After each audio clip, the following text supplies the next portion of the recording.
Good morning, everyone. It's 9:30. I'd like to call this Committee of the Whole meeting to order.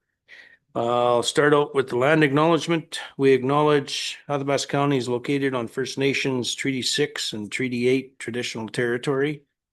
We respect and honor all First Nations, Métis, and Inuit peoples' connection to these lands, their history, language, and culture. So good morning again. We have Councillor Cheeson coming to us by Zoom, and Councillor Kapitaniuk and Councillor DeHollick gives their regrets for not being able to make it today. And so we will move on from there. Looking at approval of the agenda, any changes? We have one that's that I know of so far is under closed section 9.1. Advice from officials says lands. We're going to change that to governance. Okay, sounds good. And any other additions? Based on the kind of timing and urgency, I would add 9.2, intergovernmental relations. I can't remember the section number, but I would look to the CAO for advice there. Okay. We can add that in under the section 29 point. Okay. Yeah, you betcha. So, and anything else? Yeah. So Councillor Stasiak has made the motion to amend to approve the agenda as with additions and changes. All in favor? Aye. Motion carried. That would be No, go ahead, Mr. Chairman. Okay. And then I just want to say one thing. okay. So motion carried at 7-0. Just, Mr. Chairman of Council and public, if you're watching, just note that we are still having technical difficulties with our projectors. So right now we're great.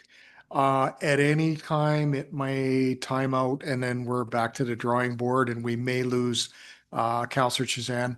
And we hope not, but we're fighting technology a little bit and we're looking at some repairs in the future. Okay, perfect. Thank you very much for that. We'll navigate them waters as they come forward. Yeah, it's kind of like crazy spring weather. So on that note, the approval agenda is done. Approval of the minutes from the February 17th, 2026 meeting. Is there any? Councillor Chamzik has moved to approve the minutes from February 17th. All in favor? Aye. Okay. Carried 7-0. So we have a 4.1, we have a delegation from Mystic Meadows Management Society at 11 a.m. So that's what's going to happen at 11 a.m. So now we will move on to 5.1 CAO update, page 37 of your agenda. So on that note, is there any discussion anybody has, or does CAO have anything to add on to this, or seeing none, any discussion for the CAO? Councillor Hall first. Do we have an idea when the wrap-up documents from the strategic planning session would be arriving in our inboxes? Mr. Chairman, I sure hope it would be I've got them. I need to work on them. So it's just a matter of my workload. So I hope first meeting in April. Thank you. Sounds good. Okay, perfect. Councillor Stasiak. Thank you. Through the chair, this is a question for Director Wilkinson, I guess, over there. I see on the second paragraph that As a point of order, are we not on 5.1? Oh yeah, we're on we're on page 37. Page 37, 5.1, the CAO, Oh, I'm sorry. Sorry, mine. Yeah. I'll reserve that question until later. Sorry. not a problem. Any other questions for the CAO? Seeing none, thank you very much, CAO for the report. And you know what, fine stuff. Moving on to Director Wilkinson, Director of Community and Protective Services. And Councillor Stasiak, I'm sure you got Thank you. questions. Through the chair. I'm looking at, again, paragraph 2, bullet point 3, and you talk about caveat removals. Can you give me some idea as to what sort of situations that were caveated, or tell me a little bit about caveats? Mr. Chair, members of the committee. Yeah, so we get requests from the public. Lots of times it's when land's changing hands. There's a development agreement or maybe a road widening or something like that on the title. And so we have a look at that and assess whether that caveat can be removed from the title. So we look at lots of times, many times, it's a development agreement from a past subdivision. And if all of those conditions are met, we're able to discharge that caveat from title and just clean it up. Thank you.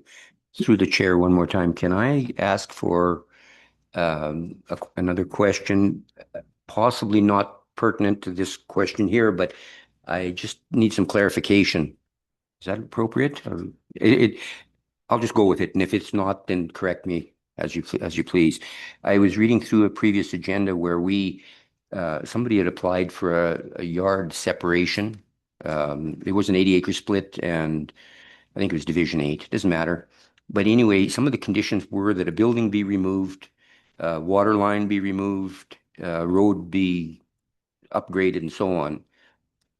After I read that and I tipped the page upside down, back and forth, looking at different angles of it, it still kind of puzzled me if we could not have, rather than making these people go through the process, could have we somehow put a caveat against that property so that if title changed hands in the future, these people apparently retired, they're not going to live for another 100 years. So is there a possibility that rather than putting these restrictions on, can we possibly go to a caveat system where when title changes, then those conditions have to be met? Is that a possibility? Mr. Chairman, this is such a hypothetical situation that we'd have to address the specifics of that one. I don't know what you mean. Maybe after the meeting, you can tell us which property it is, and we can look into it and try to provide an answer to council if there are other options. And we're happy to do that. But I don't think it would be fair to also start discussing someone's personal property file in public unless we knew we had their okay or authorization for it. And this would not be the appropriate time. Awesome. I agree with that. So, but thanks for the question. Anybody else have any other questions for the director? Looking, Reeve Holland. Thank you very much. Once again, thank you for these reports. You know how much I appreciate them. Just curious on page 38, the notable files. Again, we're dealing with a few dog-related files, a wide variety of them. Just want to touch base again on the bylaw, see how it's doing and if it's been doing what you need it to do, or is there any changes that need to happen? I think it's been working quite well. Our busy dog season's kind of coming down the pipe, so we'll certainly get a better feel. I guess, my best answer to that question would be maybe check with me in October, November. Okay, Yeah, but sounds good. so far so good. Awesome. Good to hear. Page 39, the Fire Smart aspect. It's so really nice to see that there's focus on this and Glad to see that we are looking for recruitment for the Fire Smart Coordinator, so that's awesome. Just wanted to say thanks very much for looking into that as well and making that happen. The emergency management, also looking forward to the business case that's coming forward for the Highway 63 road rescue. So I'm glad to hear that that's ongoing and being worked on, which is so super important for everyone. Economic development, lots going on, which is awesome to see. We did do our economic development training course, and just curious, we were talking about different things like an economic development plan, as well as identifying our assets. And I understand that when ARED was still active, that there was a consultant that came in who helped out with a plan. Is it possible to have a look at that or bring that forward? Yeah, we can send that to all of council. Oh, that's awesome. Thank you so very much. Yeah, lots of great work I see that's happening out there. Alberta Hub website, was nice to see that as well on here, that the finished work with the Alberta Hub and the local realtors on a site selector project for land and buildings. So that's fantastic. Meeting with the workforce consultants with Alberta Jobs, Economy, Trade and Immigration about future projects and funding programs. Is there a bit more information that can be given on that? What that all entailed? We can send a quick note to council. Yeah. Oh, that's fantastic. Cause yeah, there's a lot of good things that are happening and it's awesome to see what's going on there. Also really awesome to see page 41, the new dwellings, 5 new dwelling permits in February. That's great news considering our, concern for housing. So I'm seeing a lot of good things coming out and coming forward, and it's just really nice to see, as well as the website analysis on page 46 for regional tourism. The increase of visitors happening there is fantastic. All the posts and the different things that are happening there. There's a lot of good things happening in our community, and I just really want to say thank you for pointing them out. As well, Facebook has a huge increase on that, and which is good. People are looking and taking interest in our community. FCSS, the Family Center hosted 2 Valentine's Day Family Day events and participants, and Tiny Chef started back up. So is that just for the, like a cooking type thing for the little ones, Tiny Chef? Yes, I believe so. Oh, that's very cool. Yeah, another good thing that's really happening in our community. So, awesome. I just wanted to say thanks very much. Perfect. Any other questions for the director? Seeing none. Yeah, I'd like to thank you for that, for the report, and the new dwellings is actually very good to see. So moving on to Director Morton, Director of Infrastructure Services. Thank you very much. Any questions to the director, Councillor Chamzik? Through the chair, on page 50, the last bullet point, just out of curiosity with the brushing project there, did we use that excavator with the mulcher head? It would, sorry, through the chair. It was a combination of the track hoe and cat. It was some pretty large trees in there, so it was removed with that large equipment. I don't believe the mulcher was actually there. I'd have to find out, but I'm pretty sure it was just our track hose and the cat. Okay. Track hoe and cat. Do we own that piece of equipment? The Sorry. mulcher head, sorry. Oh, through the chair, no, we do not. We rent that one, and with the winter we were having and this amount of demand on our staff resources for snow removal, we sent it back. We didn't keep it as long as we normally would because we weren't using it because they were removing snow. Oh, that makes sense. I just have one other question. That's it. Page 51 under bridges. I'm just, sorry, trying to place this in my head. Is this the one that was periodically shut down in the fall? The bridge ma- file 07757?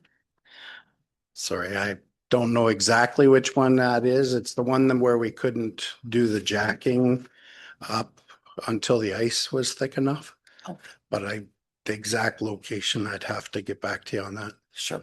Thank you. Okay. Anybody else? Counselor Stasiak. Thank you. Through the chair, just for information's sake for me anyway, I see that these John Deere graders are having differential problems and you've sent a bunch in for preventative maintenance on them. Is that what that is? What seems to be going on there with them? It's consistent by the looks of it. Yeah, through the chair, I'm probably gonna do a really poor job of explaining it, but it has it's to do with the differential lock. And so if you don't have the differential lock in place, it seems to, if you don't lock it in before one tire breaks loose, it seems to be damaging inside. And even it doesn't have to spin a lot in order to do significant damage. So it's something that, we've got a new process in place for our operators to try and limit that, knowing that it's, maybe something that is a problem for those machines. Like, don't wait for your tires to break loose. Put the diff lock in place prior to any slippage. So that's one of the procedures we've put in place. Got it. And so we're hoping that that will help mitigate those concerns. One more question through the chair. Just from my personal experience, I noticed on my farm equipment, if you press the button and lock the differentials in on the go, comes up with a big bang and a slam. Or if you enter four-wheel drive past top gears, if you're traveling down the highway, you should not be locked up. You should be. So just curious if that's maybe what's initiating some of this trouble that we're having. Yeah, I'm not a mechanic, but my understanding is that it also was associated with the auto. So, putting it in manually, instead of letting it take that slip with auto. So anyway, it's just procedures that in conversations with John Deere and our mechanic, that's what we've come up with. So. Okay, anybody else with questions to Mr. Morton? Go ahead. On page 51, you've noted that there's been meetings and research for path forward with Wandering River and Grassland truck fills. Have we heard back from the commission? Through the chair, we've had no additional updates since the last conversation with council, or update with council. So there's been no further ones since that time. This is meant to cover the last month or two. So those meetings were held. You've been updated since. Okay. I guess I got a couple. So page 51, under shop, the last grader we had in for this repair came in at a cost of 83,900. Is that off warranty, that grader? That is correct. Yeah, and that was one of them John Deere's with the differential unit on it? Okay. And then is that grader going down the road or what's happening with that grader? I would have to get back to you on that. I don't know if that's one of, no, it won't be going out this year. There's only one going out this year, and that's a 720? Yeah. Yeah, okay. And then that one would probably have extended warranty on it now or not? It's not gonna have? So we cannot purchase warranty on any machine that the warranty had expired. Lapsed, eh? We can only purchase extended warranty on machines that still are covered under warranty. Oh, okay. So any of the ones that are off warranty, I cannot purchase additional warranty on.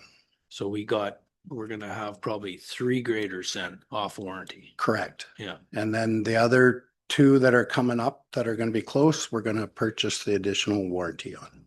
And extend them to the 7-year. Correct. Okay. Okay. And then the other thing I'm wondering about is, okay, so we got that hole with the mulcher head, the excavator with the mulcher head, that's been sent back? I think it's been sent back, but Okay. I'd have to verify that. Maybe the guys brought it back. I know we weren't using it. So now that the snow cover is getting less, maybe they brought it back again, but I would have to get back to council on that. Yeah, because I guess we just had it sitting there for that many months and I don't know what that cost us to actually store it. But that was one of my questions was why we were storing it for so long, but okay. So I think other than that, I think that's the only questions I had. Thank you very much. Thank you very much for the report. And moving on to Mr. Daly. I'm gonna get that right one day. Dally. Mr. Dally. Finance Department update. Director of Finance. Thank you. Any discussion with Mr. Dally vote? Regarding finance. You might get off fairly light here. Oh, no, Reeve Holland. I didn't get the chance to say to Director Morton, thank you very much for your report and thank you very much for your report as well. Once again, very much appreciated. Well done. I know a lot of work is happening and yeah, you guys are busy. So thank you very much for letting us know what's happening. Any other? Yeah, thank you very much for that report. That means you're doing a heck of a job. So now moving on to corporate services. Mrs. Ambley, Director of Corporate Services. I'm actually going to start it off here with thanking administration and thanking employees and thanking everybody for the great remembrance of Mr. Katona. He was a very well, and I must say it, loved man in Division 8. 41 years of service. I actually remember as a young kid him running around out there removing snow and blading roads and everything, and then actually got got to work with him very much as maintenance foreman and that, and watched the concession or the succession planning of his son moving into operating his grader. So now we have, like I said, 70 some years of the Cantona family operating grader in west of Athabasca. So thank you very much for that. And flags at half mast. The grader down at the funeral procession was amazing. So thank you, all of you, for that. And moving on from there, any other questions? Councillor Stasiak. Thank you. Through the chair, just a quick question, I guess, for clarification. I see on information technology, arranging for video conferencing equipment to replace aging projector. Are we talking about these? Mr. Chair and members of the committee, no, that's for the Riverview room. We have a projector up on the ceiling that has a cord hanging down. That's kind of outdated and it's giving us some problems. So we did have some video conference equipment. It's actually here, the TV is set up, and we just on Thursday we'll have it all set up. We do a lot of job interviews via video conference. And now what I'd like to have is the health and safety coordinator do her safety orientation rather than in her office. I'd rather her have it there and then have multiple people part of that orientation so that we can have some engagement with staff as we onboard them. So that was, but definitely we're looking at these ones as well. The other quick question is, I'm not familiar where the Riverview room is. Mr. Chair, it's Oh, where I you see. have lunch. Yeah. Okay, That- thank you. Got that now. Good. Thank you for that. Counselor Hall. So we all just attended RMA, or a number of us did, and learned lots of interesting things. And as one of the questions that comes up or about that is around technology and artificial intelligence to perpetuate frauds. So without asking you the frequency, does the county use services to test the employees for phishing and whether they'll click or Thank you, Councillor Hall, for that question. It's very timely because this week, actually today, I'll be sending out a note to all staff and to council on cybersecurity training to test phishing and things like that. So staff and council will get videos every month, just a quick 5-minute video and a little test at the end. And then there'll be random messages sent out to staff and possibly council, just to test to see how you're doing. And if you accidentally click a link, you'll be sent a reminder and probably a follow-up video. There's different videos, different topics. Yeah. So, to answer your question, we're in the process of now doing that. So that'll be implemented on April 1st. I love fishing. I not the same kind, but but I don't like that type of fishing. Lord, thank you for the heads up. So, Reeve Holland. I don't know if I can follow that one up. We also, one thing that I was also talked about at RMA and the Mayor and Reeves meeting, as well as in our training that we had with RMA Insurance when they came up and gave us kind of an overview on how insurance works, was A&I.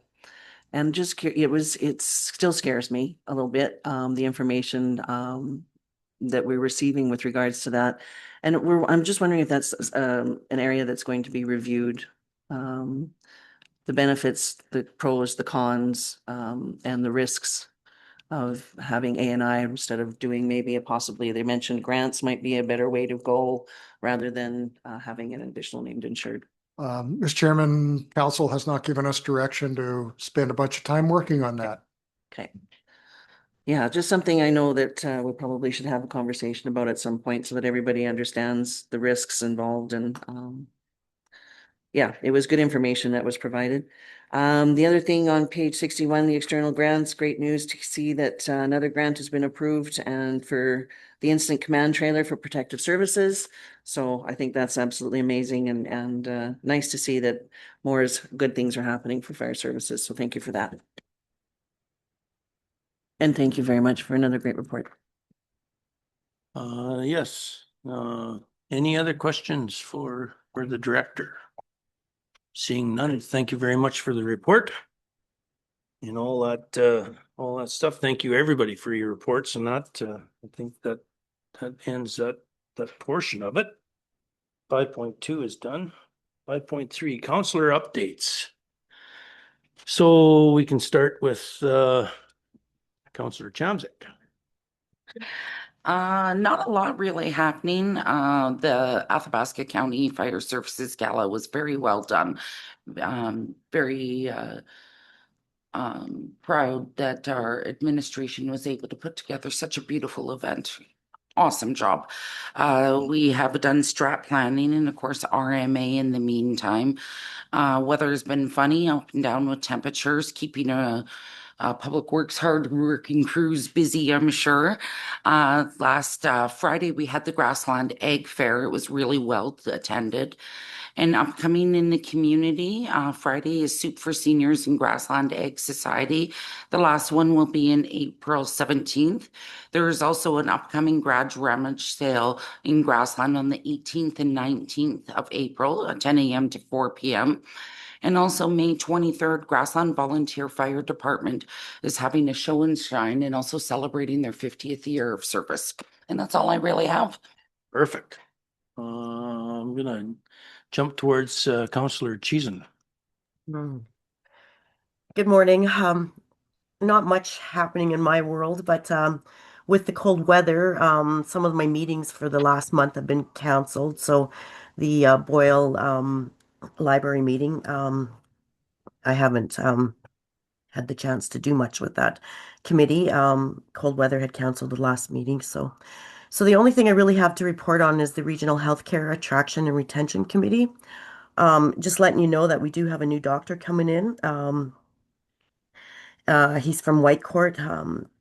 He's from Nigeria originally, so that's some good news. The transitional house is where he will be living while he's here.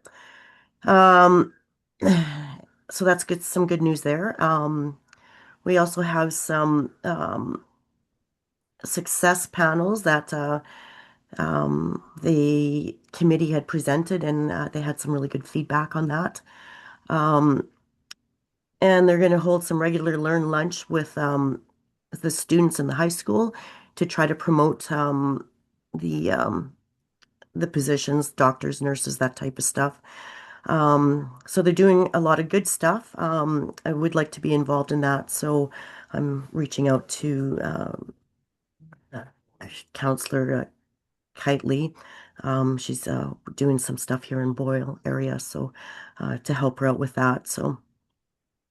So with these lunches that are coming up too, they're targeting the grade 9 to 10 audience, as the grade 11 to 12 have already got their pathways kind of established. So that's where this committee's going. So they have some really good news, and they're really active, and it's good to see that we got some stuff happening. So at this point, that's pretty much all I've got to say today. Okay, thank you for that. And yeah, it's great, great news to hear that the new doctor's coming in and he's actually using the transitional house, because that was really being looked at hard and fast, and so that's really good news. So thank you very much. Thank you. You bet. Councillor Hall. So most of this will come in written reports, but the updates I think that are timely. Greater North met yesterday to finalize requisition amounts, and again review annual financial statements, which came in under budget, as is often the case with Greater North because of how carefully the management team there works. There's ongoing work regarding the economic impact of the foundation, which will be presented to council at a future time when they come as a delegation to talk about their performance and financial performance and work that goes on in the community. There's also additional work going on, although we had to postpone the one discussion. It's coming up in a couple of weeks. Regarding the strategy of the foundation for meeting future community needs, recognizing that you can't stay static. Now that the foundation has been able to address some of the capital reserve questions, they're looking forward and working on what the role is in serving seniors and housing needs in the region that we serve. Similarly at ARMS, there's been some strategic discussion, a lot of focus on measures of success and how we communicate that, and so we can expect again a delegation coming from them to council at some point in the next number of months. Attended the economic development for elected officials course, and that's run through the Economic Developers of Alberta. There's a conference in Calgary, which I found really interesting and useful. I attended last year. My regret was that I attended in the fourth year and not the first.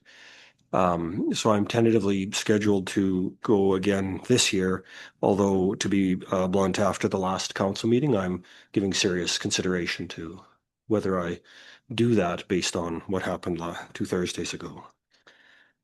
And there's another course that I was at that I've got some notes on, and so a bunch of that is sort of draft and ready, and it'll show up in an upcoming council meeting for additional information.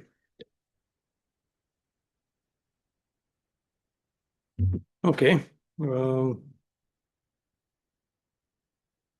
Just a quick comment if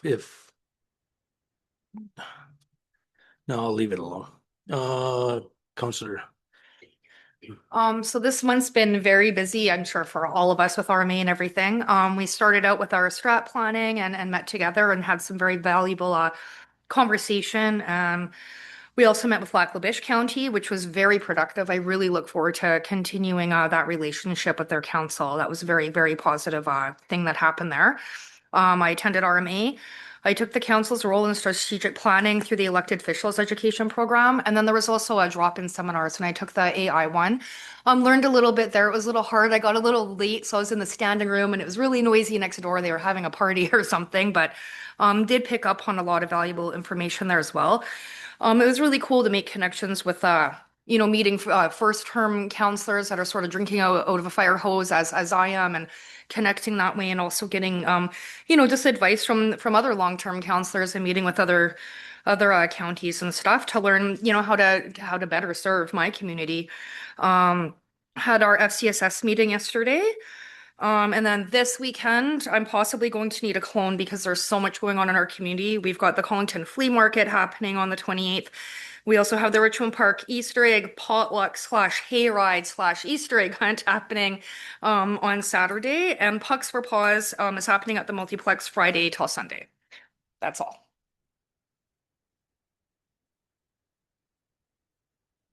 Councillor Sleazy. Okay, thank you. Yeah, I'm with pretty much similar to everybody else's comments. It's not a whole lot's been happening other than injury recovery for me. As you all know, I tore a hamstring, so I hobble the best I can while still trying to maintain our meetings, obligations, and so forth.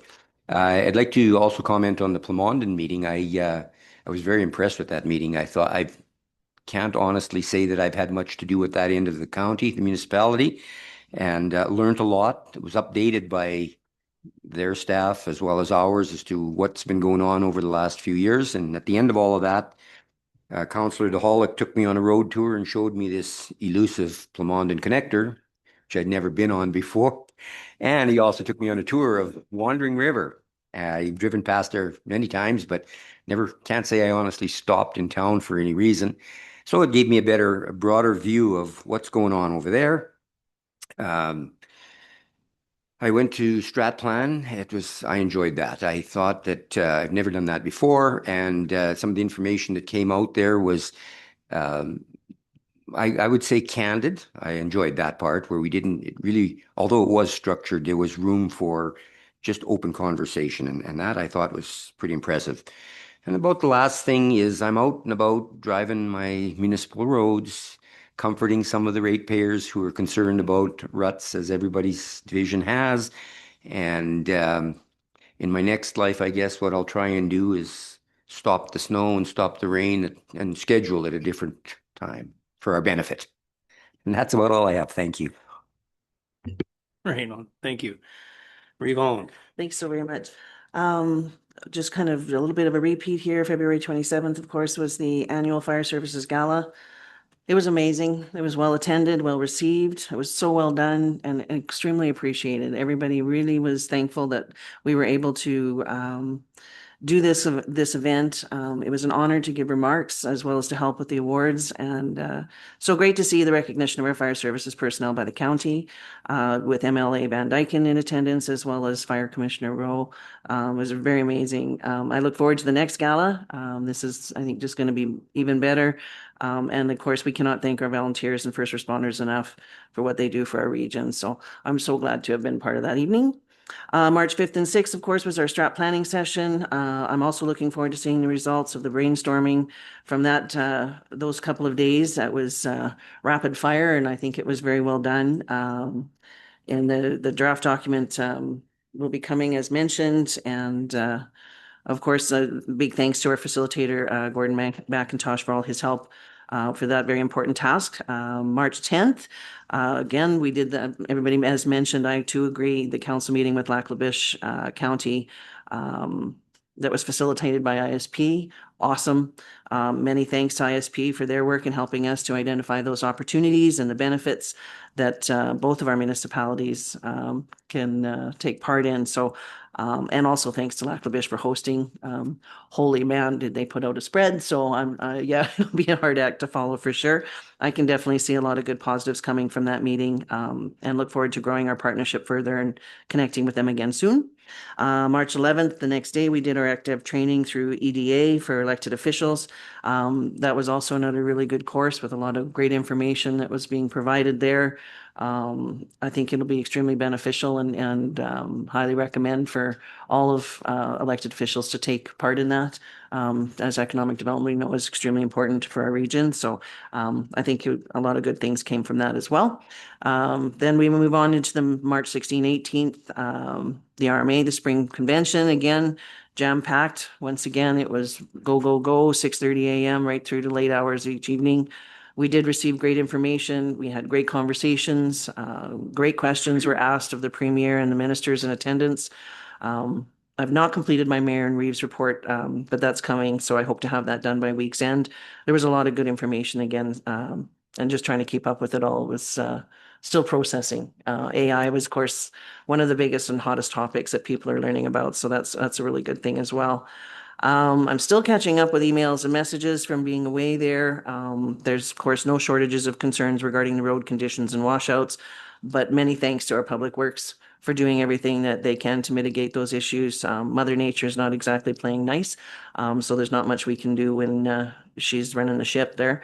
Hopefully spring will be a little more enjoyable in a couple of weeks when things kind of calm down. Compliments has also been forwarded and received from residents, which is also so nice to hear. Their understanding of the challenges from Public Works are going through, that administration and council goes through, and that we're facing, were voiced through phone calls and in passing, and it was great to have that support as well. It really means a lot. So sometimes the good definitely can outweigh the bad, and I think that was the case when receiving those compliments. So I appreciate those people for bringing that forward. Perfect. Yes, and going at the end and everything, a lot of everything that we've been doing has already been said. Taking in the gala, strategic planning, joint meeting with Lac La Biche, great meetings and well planned, and thank everybody for it. And I guess yes, the road systems are really taking a beating, and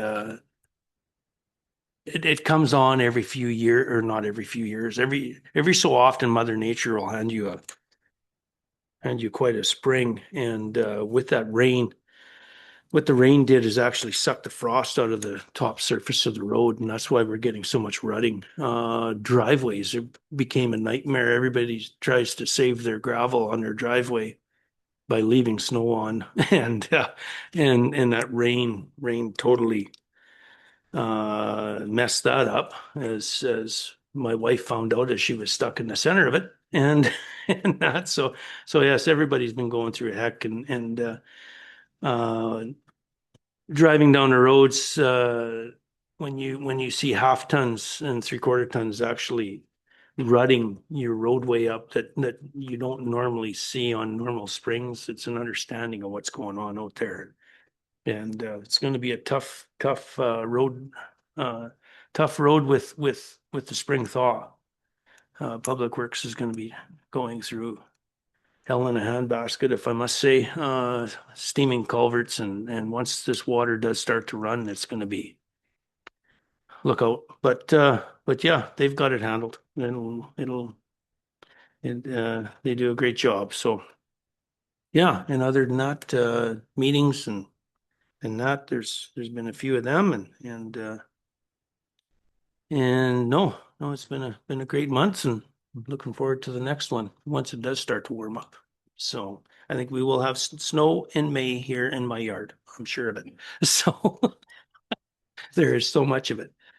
So yes, I guess on that note, I want to thank everybody for the reports and what's been going on and I think we will take now that we're done number 5, counselor updates, I think we'll take about a 10-minute break before we get into the business arising.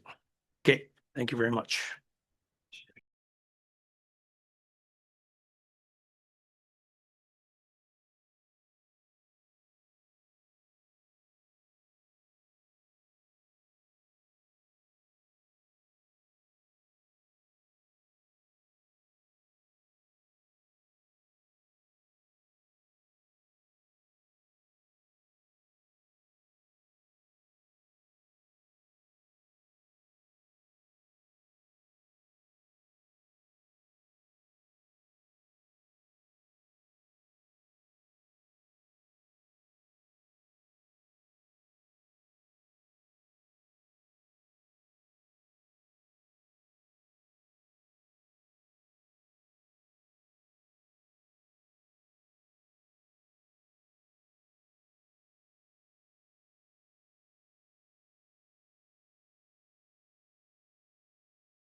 Okay, we will get back at this agenda. And we will move on to number 6.1, meeting procedural bylaw. That's awesome. So Ms. McConnell is going to, I think, gonna walk us through this procedural bylaws, some of the understanding of it. So perfect. Thank you very much. Thank you, Mr. Chair and members of the committee. So this report is exactly that, on the procedural bylaw and in response to council's direction at the February 22nd meeting, where council directed that actually these meetings be moved to Thursday schedule starting in May, and also for administration to bring back the bylaw for review. So I can go through each topic if you would like, just maybe briefly. So starting on page 64 of your agenda. So the meeting schedule and notice. So as I mentioned, council or committee will be changing its meeting schedule, and the Municipal Government Act speaks to regular council meetings. Notice need not be given. However, the same language isn't there for committee of the whole meetings, where you just have to give 24-hour notice.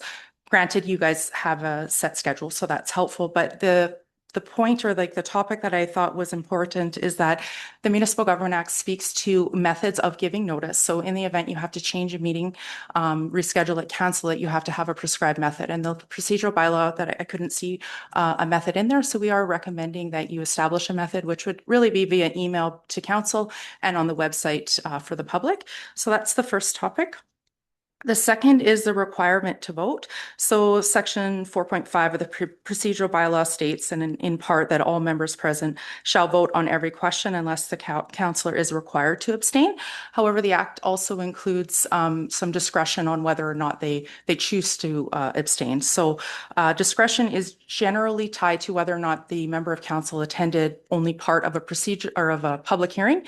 And if they attended part, then they have some discretion or whether or not they choose to vote. However, the act was amended in 2024, and it's added in addition to pecuniary interest, conflict of interest, and there's a lot more discretion there. So it's recommended that that section of the procedural bylaw be enhanced to acknowledge that discretion of council, and actually at committees as well. And of course, pecuniary interest still has those requirements to disclose and abstain and exit the room. And then just jumping into pecuniary interest and conflict of interest. So as I mentioned, I think section 4.9 of the procedural bylaw should be amended to include that process for declaration. And as well, given that council members and committee members can attend meetings remotely, I think it would be helpful to describe how members will state that declaration and exit the meeting electronically. And often it's as simple as saying that administration would move you into a virtual meeting room and then move you back into the meeting, no different than if you were to exit the physical meeting room. But just to have that clarity in there so there's no confusion, and members know that that same expectation is there for an electronic participation. In terms of special council meetings, so section 194 sub 5 of the MGA states that no matter other than that stated in the notice calling the special meeting may be transacted at the meeting unless the whole council is present and the council agrees to deal with the matter in question.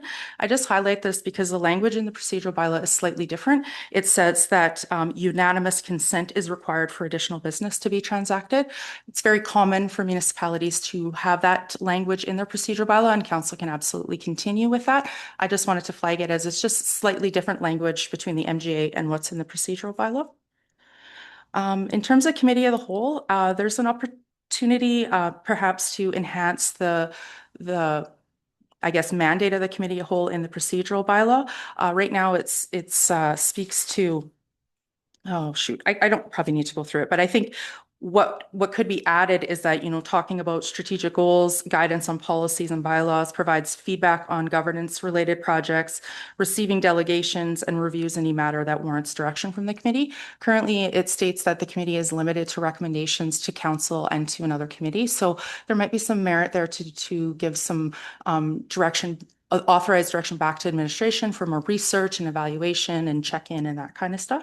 So just thought I'd throw that there. And often many municipalities are retitling their committee of the whole to governance and priorities committee. So just a name change, but that may change the the scope or the focus of the meetings. In terms of the organizational meeting and the acting reeve position, so of course you appoint a reeve and deputy reeve annually. That is required by the MGA. However, there's also an optional provision for an acting reeve, and it's really just in the event the reeve or the deputy reeve is not available, you would have a natural third person that would step in and chair meetings or authorized to sign things in their absence. Although it's not required to have one, it is an option if available to council. Ex officio committee membership. So the procedural bylaw indicates that the reeve is ex officio on all committees and includes the right to vote, which is often with having that ex officio authority. This provision was consistent with the MGA, but in 2022, it was revised and actually repealed from the MGA. So council can certainly continue with delegating or assigning ex officio status to the position of reeve. It should be clarified that it only relates to committees that council establishes pursuant to the MGA, and the reeve must be appointed by name to any board or commission established under Part 17. So as an example, the Municipal Planning Commission, SDAB, those types of things. Agenda review. So the bylaw states that the agenda order of business is prepared by the CAO and then reviewed by the reeve prior to circulation. There might be some merit in having a advance review. So kind of what's coming up over the next month and a bit of a process for an agenda review team, and perhaps including another member of council in addition to the reeve and administration for that exercise. Councillor additions. So currently there are 4 processes defined in the procedural bylaw for members to add items to the agenda.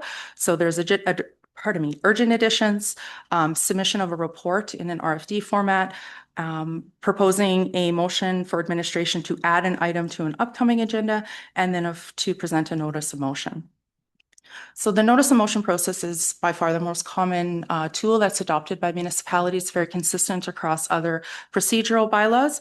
Not all processes are the same, but generally speaking, it's the notice of motion is submitted in writing to usually the secretary or the CAO, read out loud at the time at the council meeting, and then that written notice forms the agenda when the motion is to be made. Yeah, and then I'll just skip to the next page, page 66. So I will say, and with respect, that the submission of an RFD style report by an elected official is far less common.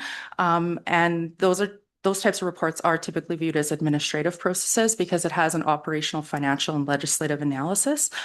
It's not to take away the shared responsibility of council and administration for the agenda preparation, but with the RFD process, while it does absolutely reflect the expertise of the author, it may also require administrative or operational information to inform collective decision-making when it gets to council. And one of the challenges of administration is that if it's a new initiative by an individual member of council, how much time should administration dedicate to supporting that, informing that decision-making before receiving information or direction, from council as a whole to continue exploring that initiative? And then into adoption of the agenda and consent agenda. So the bylaw addresses agenda preparation and reports, etc. But council may wish to add provisions for potentially, if you ever need to revise your adopted agenda. Many municipalities allow for that to happen, but with a 2/3 vote. Often it's 2/3 of the members present. Sometimes it might be 2/3 of the council as a whole. That's up to the council, and that would be up to you if you choose to have that added to the procedural bylaw. But in terms of the consent agenda specifically, it is a process, to expedite decisions on non-controversial items through a single motion. The practice by council has been, though, to adopt the meeting agenda and the consent agenda through a single motion. And at times what has happened, just looking through your minutes, is that there has been opposition to that vote. Generally speaking, from watching the meetings, the opposition may be as to what is being added to the agenda, not necessarily the consent agenda. But I think it's important that those two processes be separated so that the order of business or the items of business are confirmed with the adoption of the agenda, and then the decision, whether that be through a consent agenda or debated items, are kept separate. Information reporting. So this is obviously every municipality, all councils receive information or reports for information, but certainly at times it can cause misunderstandings. And I'll be honest, I don't know if councils had that too often, but sometimes it's not clear whether or not receiving a report for information speaks to actually endorsing it. So, and that creates a little bit of confusion amongst councils, and I've seen it quite frequently in just watching other councils meetings. So in the procedural bylaw, sometimes it's helpful to clarify what those expectations are with information reports. So some municipalities choose to say that there would be no motion. The minutes would just reflect that that report was presented and that would be the end of it. Or alternatively, that the procedural bylaw could state that a motion to receive a report for information does not represent approval or direction. And that way you don't have people voting in opposition of a report that's for information. In terms of regular reporting, and I maybe snuck this one in here, but it talks about administration's monthly reports. And, maybe not the best place to define it in the procedural bylaw, maybe better to do it in a policy, but just maybe a bit of a reconsideration potentially of how frequent council would like to receive those reports. Is monthly too frequent? Would quarterly be better option in terms of, sometimes, every month they're looking, not want to say looking for information, but is it at the level of information that council should be viewing of the operations? And that's the question. And that's up to you as to how frequently you want to receive reports from administration. And that would be the reports you received earlier today, as well as any of the financial variance reporting. And then regular reporting for council members. So again, monthly committee of the whole agendas, and as well as regular council meeting agendas. And it is a standing practice, but it's not really defined in your procedural bylaw. So you might want to put some expectations on what those reports look like. What's the scope? How are they submitted? Verbal and or written is often the approach adopted, but just to provide some parameters on that would be helpful. Although there is and there is a policy that speaks to reports on RMA conventions and ASB conventions aren't required. And I'm guessing that's because most, if not all, of council attend those. In terms of motions, so the Robert's rules does speak to a seconder. Council doesn't use a seconder, nor do you have to use a seconder for a motion, but the bylaw may be helpful just to subscribe that in the bylaw. And then secondly, being that, and I think council knows this, that once a motion is made, it belongs to council as a body. And some municipalities have made the switch to remove the mover's name from the minutes and just state that motion was made. And then into the reconsideration process. So section 13 of the bylaw establishes the reconsideration motions and states that any member who voted in the affirmative has standing to propose a reconsideration motion. And the bylaw allows reconsideration motions to be proposed at the current meeting or within 1 month of the decision being made by council, and it must pass by a 2/3 vote. This process is a little different from what's described in Robert's rules.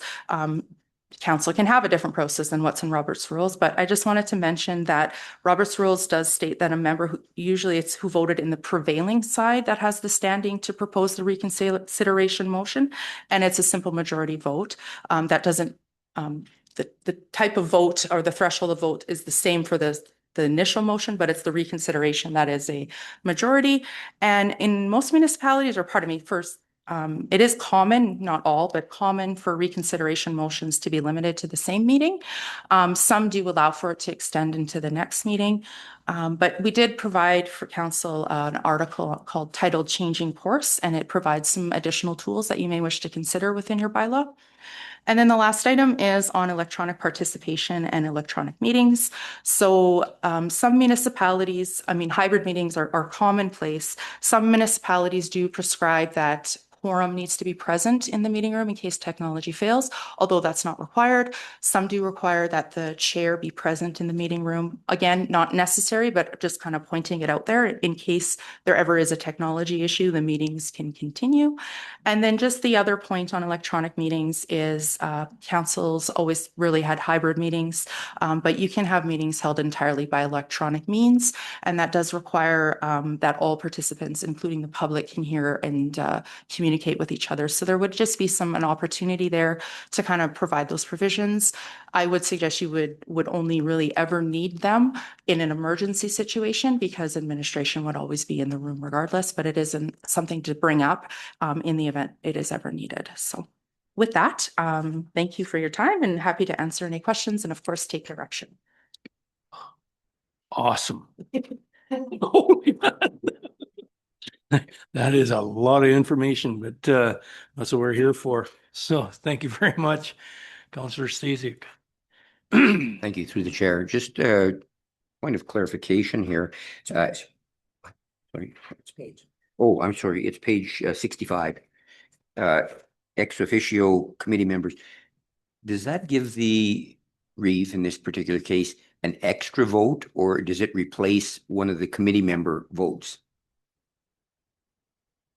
Mr. Chair, members of council, I don't think our bylaw specifies it, but it says that the position has the right to vote, and it doesn't speak to any absence of any other member and that right to vote. So I would read that to be that they would have the right to vote, would achieve quorum, and the majority vote would depend on the number of members in the room. But that would be something to define, but usually it means right to vote, same rights as all other members in the room, and that would be allowed for. Essentially giving an extra vote. Yeah. Okay, got it. Thank you. It's important to recognize, though, if I may, Mr. Chair, Yep. is that these are only the committees that are established by council. So Right. it's not any of the external boards or committees that you are invited to participate in. It is the ones that council establishes under the MGA. Great. Thank you for that. Oh, okay. Reeve Holland. Thank you. On that topic, and once again, awesome. This is really good information. A lot of work that was done here and impressive. But yeah, just on that particular topic, as it was mentioned, pursuant to the MJ, and further that the Reeve must be appointed by name to any board or commission established under Part 17 of the Act. So what, I haven't had a chance to look at the Act. What does that entail? Mr. Chair, members of the committee, Part 17 pertains to planning and development. Okay. So absolutely, the Reeve can be appointed to any of the committees, MPC, SDAB, but they have to be appointed in name. The ex officio status isn't enough, I guess. Okay. There's no prohibition there, though, that they couldn't be appointed. It's just you'd have to be appointed by name. Okay, and so that doesn't include though legislative bodies like a library board, and that wouldn't include, like the water commission, and it wouldn't include, just want to make sure that, that's not something that can happen. Okay, cool, thank you. Okay. Any other questions from anybody? And you also added in the agenda, you added in like was it Rocky Views?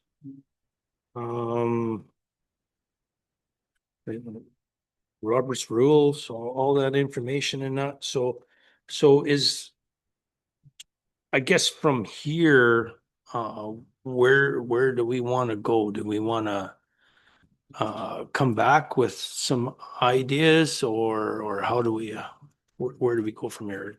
Reeve Holland? Rocky View's bylaw is awesome.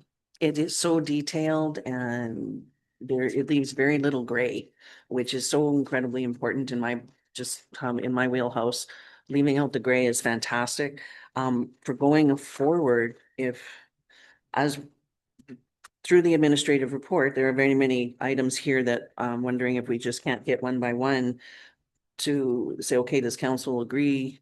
Or, does council need more time to digest all of the information that was provided here and spoken to this morning? Or do we just start going point by point and see where council sits for the recommendations and changes and whatnot that they would like to see? I would be okay with that. That way we start beating this down and getting things figured out. We got probably about 15 minutes here before our delegation comes in. So if we want to start, is administration good with that to start hearing us discussing all this stuff, or does administration have any other input that they want to do? Like, is there a procedural bylaw that you as administration likes and hopes us to push forward. Go ahead. Thank you, Mr. Chair. So absolutely. So that is why Rocky Views was attached, is that it seemed to be quite comprehensive, and all municipalities choose a different approach, of course, they're allowed to. So I mean, that's just my one that I liked and appealed to me, I guess, in terms of the content that was provided to you in the report, but of course that's up to council. But I also found that the appendix is from the city of Calgary to be quite useful as well, in that they had all of the different motions in a table. And what I liked about it is that it specifically identified where their council has chosen the process that's slightly different from Robert's rules. And it kind of explained that for you. So example, if there was something that Robert's rules might have said needed a 2/3 vote, they have instead chose a majority vote. And they clarified that in there, and they provided a really good definition of the usage and those types of things. So I just found that to be a really good resource. Doesn't mean council has to adopt it, but those are two that stood out to me, but there may be others that you've come across along through your sessions. Okay, well, thank you very much. So yeah, let's, I guess let's start the discussion on what we would like to, we as council would like to see in our procedural bylaw, right? Sure. And, Councillor. Just gonna add my 2 cents. I really liked Rocky Views. There's a couple little things here and there that I wouldn't mind a little time to mull over to really understand, but 35-page document is very well set up. Okay. Perfect. Do you want to just start at the meeting schedule and notice on page 64? And just, you know, these Yep. are recommendations that administration would like to have council, forward. you Yep. know, go forward with and discuss. The meeting schedule itself at the, what is it? Administration recommends that council outline a method of notice being by email for council and on the county's website for the public. Where's council at? Because as far as I'm concerned, the notice is kind of that's kind of how it's happening now, which I think is great. Yeah, I don't see anything wrong with the meeting notices that we're doing right now. Everybody knows when our next meeting is and that. So, yeah. Is everybody in agreement with that? And would that, sorry. Councillor Hall? On the committee front, I wonder if we wouldn't simplify things by having it just look language that says, you know, the meetings are established by resolution. You know, when we're having to change a bylaw because we moved a committee the whole meeting date. We also regularly, I guess I would look to admin's advice on, do we need to state in the bylaw the exact dates of the meetings? Or do we need to state, you know, that the council meetings will be on the second and fourth Thursdays unless otherwise established by resolution? Because we're always fiddling with them a little bit, like we cancel some, move some. In the summer, we might meet once on the third Thursday or whatever it is. And, is there a way to simplify it to create less tripping blocks in the future? Mr. Chair and members of the committee. Yeah, absolutely. The MGA doesn't require that the meeting schedule be defined in the bylaw, so you could do a meeting schedule by resolution and establish the regular meeting schedule for the council and or committee. Often it's at the organizational meeting, as you're doing now. The bylaw could be amended and that would still comply with the legislation. Following up on that allows, you know, every org meeting council to decide what's right for them. You know, it could be that a council's elected where they want to meet on Wednesdays or Fridays or, and as long as there's agreement, I don't see any reason why we need to, you know, nail it down so specifically, because our practice is actually to do it by resolution at the org meeting anyway. We vote on the dates and approve them as they are, but. Yeah, through resolution, and then if we decide that we want to move a meeting for some strange reason, like an RMA conference or something like that, then we do it under the meeting calendars. And it gets moved by resolution then, right? So I don't know where we're saying there, you wanted it in there, now you don't. That maybe the bylaw doesn't need to date, say, you know, Thursdays. That it could just simply say by resolution of council. Some councils, we met with one a couple of weeks ago. I think they meet 3 times a month. yeah, based on their busyness or schedule or whatever. I just, as I look at these, I think, what do we do in practice, and how do we make it so that there's less stumbling blocks in the future that doesn't, interfere with our way of doing, our ability to do business. Anyway, so I would say we don't even need to say that it's for whatever it is, for second and fourth Thursdays, that we could just say it's established by resolution at the organizational meeting. Okay, how does everybody feel about Reeve Holland first? I guess and I totally get exactly where Councillor Hall's coming from, because of course to change a bylaw for like we did with the committee in whole is a perfect example, just happened to be timely because we were know this was coming. My only thing would be is to make sure that there is a place for the public to know, whether it be on the front page of the website, these are when council meetings happen, or somewhere where it's easily accessible so that there's no confusion. And then, of course, if a resolution has made a change to one, then that be flagged, just somewhere so that the public understands our regular schedule. I think that is through our committee listings. We have that at the end of our committee listings page that says these meetings are on these days and stuff like that. Absolutely, but I don't Yeah. think that goes out to the public, Ah, okay. right? It's just making sure that the public knows where we're at with it. Okay. Councillor Stacey. Yeah, thank you, through the chair. That sort of was going to answer my question. I just, my concern, if any, would be, are we changing consistency for the gallery so that they're aware that the meetings traditionally are on these dates and they would kind of follow it that way? Or maybe it's not an issue, but that would be my only concern, is that for the benefit of the gallery, that they know that second Tuesday or second Thursday and the fourth. So just a comment out there. Okay. So where do we want to go? It's Well, and I'm fine with taking out the meeting schedule out of the bylaw just for clarity purposes for dealing with the resolution. But I would also then like to see a very specific pinned spot as soon as you open the website that when these meetings are, so that when the public, I don't imagine too many public people or too many people from the public really go through our procedural bylaw. yeah. But it's very much known. I think there is a spot for meeting notices, if I'm not mistaken. And there is a spot for council meetings, but if it needs to be where there's no question. Okay. Just there's no question, yeah. Okay, so I don't think we need to vote on any of this, do we? We're just asking administration to and as long as administration understands what, okay, perfect. So requirement to vote, anything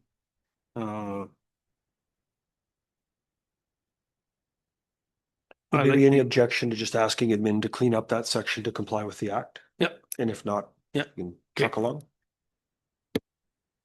Okay, that's section is done.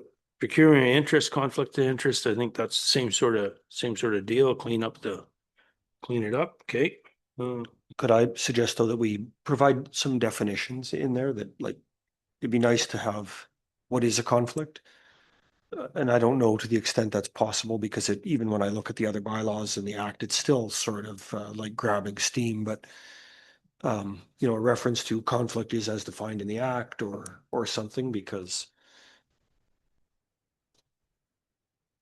I mean, I think it was, it's strange legislation. Yeah, Mr. Chair, since conflict is that's an addition to the act. We'll just refer back to the act. It was municipal affairs that wanted to add that section, and I don't think there's been a whole lot of law written about it since that time. So we're just going to refer back to legislation. Okay, perfect. Special council meetings. I guess just regarding unanimous consent is required for additional business. Do we want to go with, because we have a motion, majority motion, right? Or unanimous, or Mr. Chair, members of the committee. So currently your bylaw requires unanimous consent of all members present. All members must be in attendance. The Municipal Government Act is slightly different in that the whole council must be present to add an item, but it says that the council agrees to deal with the matter in question. So the question is really whether it's a majority vote agreement of all of council or if it's unanimous consent. I'm not so sure how many times you have additions to special council meetings. They're usually called for a very defined reason. And so having a higher threshold to add an item to an agenda might be the preferred approach for council, given that A, you want to use your special council meeting time for its intended purpose, and B, you want to make sure that everybody has appropriate notice of the items that are going to be before you. Yeah, okay, that sounds good to me. So so you're gonna enhance it or just keep it the same? You know, it's consent, okay. Okay. Oh, Councillor Stasiak. Thank you through the chair. Just for clarification now, special council meeting in the event that we have, and let's just use the example of the Boyle fire, and the Reeve would have to call an emergency meeting to discuss what we're going to do, and it has to happen right now. How do we put that in place here where we need all of council there for that, or is that just, how's that done? Sorry, Mr. Chair, members of council, there's two ways to call a special council meeting. Well, there's three, but we'll just start with the two. The Reeve can call a special council meeting with 24 hours notice to all council members and the public. And provided there's a majority of council in attendance, you can proceed with the meeting. The other way is to call a meeting without 24 hours notice, and that could be called, and 2/3 of the council must give written authorization to waive the notice requirement. So those are the two ways to call them emergently, and often in those situations, you get the threshold that you need in order to proceed with the business. Perfect. Sorry, Reeve Holland. was there a reference, I'm sorry, in the, and I know we're kind of close to 11 here, the Rocky View County with regards to how they did their special meetings? Was it unanimous? I thought I read something in here about it. Like I say, I was really impressed with I know their bylaws long and whatnot, but it is thorough. It's And page 95 of the agenda, madam. Thank you. Thank you. Thank you.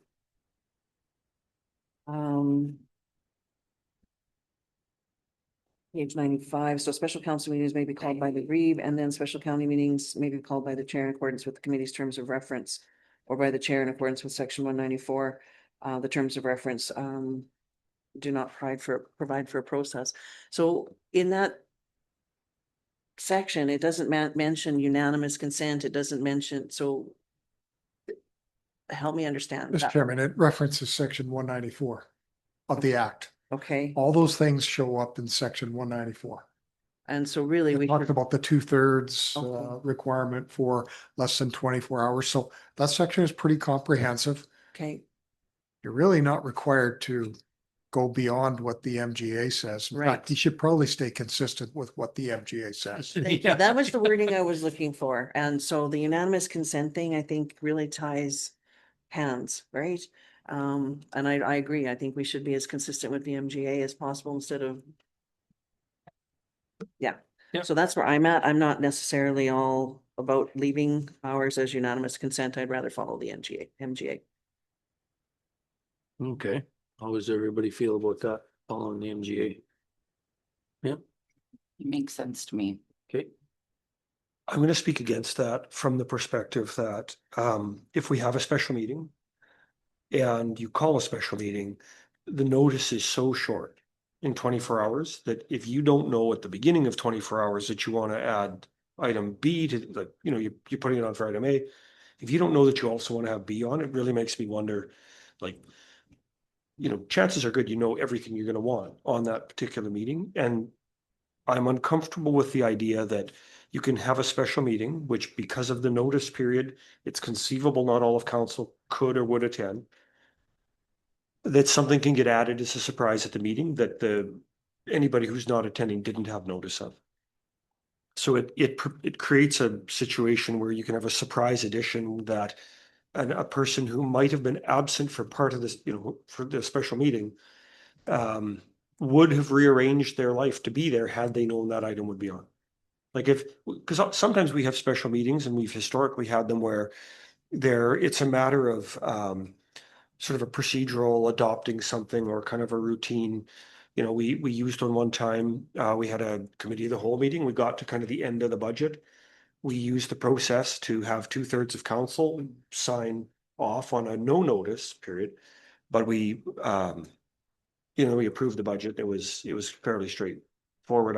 I'm uncomfortable with the idea that, on 24 hours notice, you can add something at the end and somebody who may have said, that's so routine, I trust my colleagues to handle it, and then have something on that they would have come for, but didn't. Just hang on. Sorry, Mr. Chair Yeah. and members of council, if I may just speak to that, because consistent with what you're saying is the MGA does require that all members of council be in attendance for an addition to a special council meeting agenda. It's just a matter of the vote. So council currently requires everyone to agree. The MGA provides that council agrees. So that would be a majority vote. But again, all members of council must And my be. concern is alleviated. Okay. Yeah, we got a delegation coming in. We'll hang on to this thought and we'll come back to it. So thank you.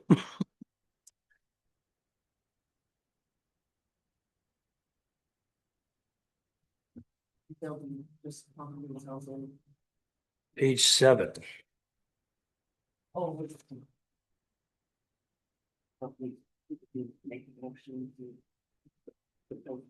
No, we'll come back to it.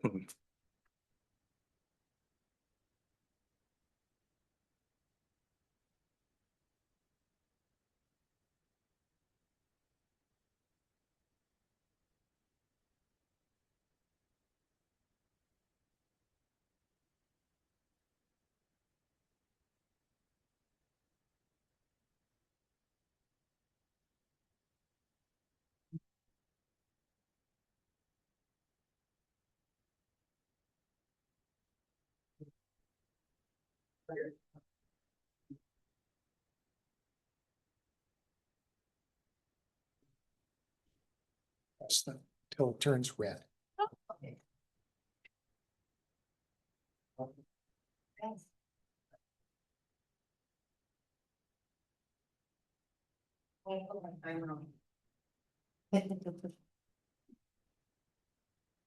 Good morning. Our delegation has arrived, Mystic Meadows Management Society. My name is Rob Mintz. I'm the chairperson for the Committee of the Whole, Deputy Reef, and go around and we'll introduce everybody, and then we'll get you guys you people to introduce yourselves, and please use the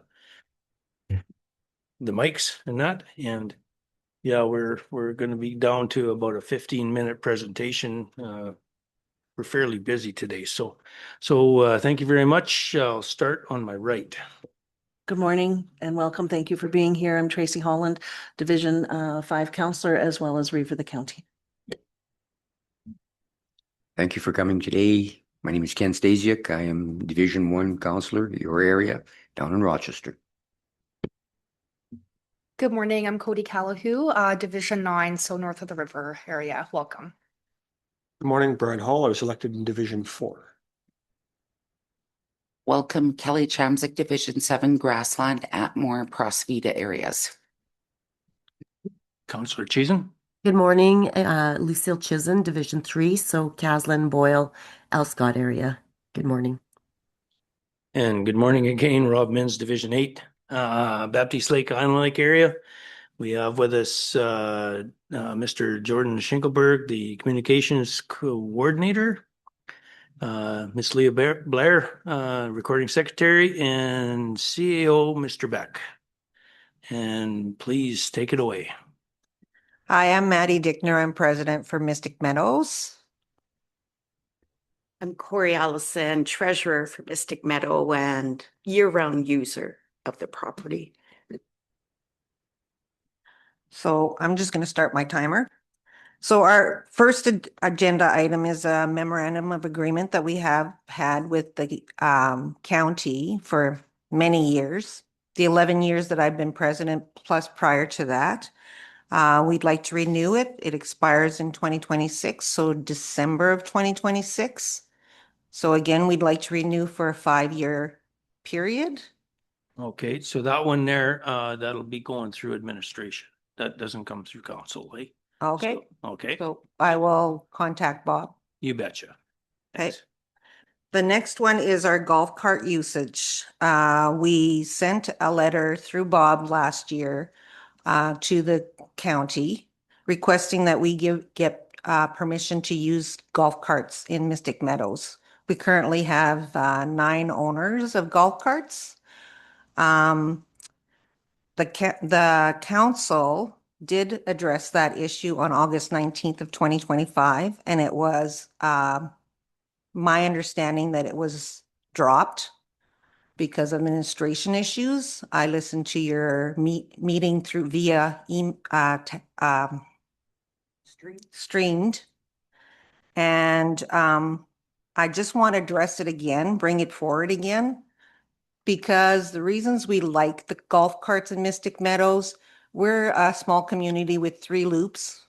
Our loops are deemed at 30 kilometers per hour. The main road that crosses the loops is 623, Township Road 623, and it's deemed 50 kilometers within Mystic Meadows, which according to the province's guidelines, that is the perfect speed limits for golf carts. The other reason we like the idea of golf carts is because our landowners visit each other a lot. We prefer those over quads. Golf carts maximum are 30 kilometers an hour. That's the speed that they go at. Quads can go up to 70 kilometers an hour. Even though we have the speed limits within Mystic Meadows, doesn't deem that the riders will stay within those speed limits. They're much more quiet. The noise level is one of the detriments about quads versus a golf cart. So we'd like the council to take a look at this again. If it's an administration issue, we're more than willing to work with you guys and we could administer them ourselves if that's possible. Any questions? Oh, and we do have a pitch and putt there. So people are using golf carts. Okay. Okay. Look like any questions, so keep going. Yeah, we'll ask questions at the end if Okay. we have any. Our next point is the snow removal within the loops at Mystic Meadows. We do have a grader operator that comes and does 623. But in the last year, before that, we didn't seem to have a problem. But this year with the snowfall we got, he would bypass the loops altogether. He would do 623. And we always thought, and we were always told by the county, that he would do the main loops first, the main roads first, then come back and do Mystic. So about 2 or 3 days. Well, that didn't happen this year. Our landowners actually had to call the county to get him to come and do the loops. We want to know why we are always missed. We have 19 full-time residents in those loops. So when it snows like it snowed last year, that is incredible trying to get people out. We spent more time pulling people out of ditches because there was so much snow on the county roads. So our main concern is getting him in the loops. He does not have to do all the driveways. We have already talked to the county about that. We have a groundskeeper. My husband has a bobcat. If he comes in and does the main road, we can take care of doing the entrances for the full-time residents. He just needs to come and do his pass. But we need to be guaranteed that he's coming in.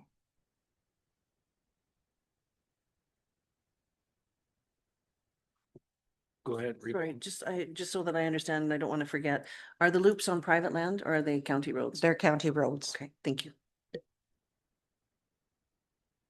Okay. Crossing our creek. So currently the creek runs through Mystic Meadows. We have 2 quarters to the south of us that we have not been able to access for the last 10, 12 years.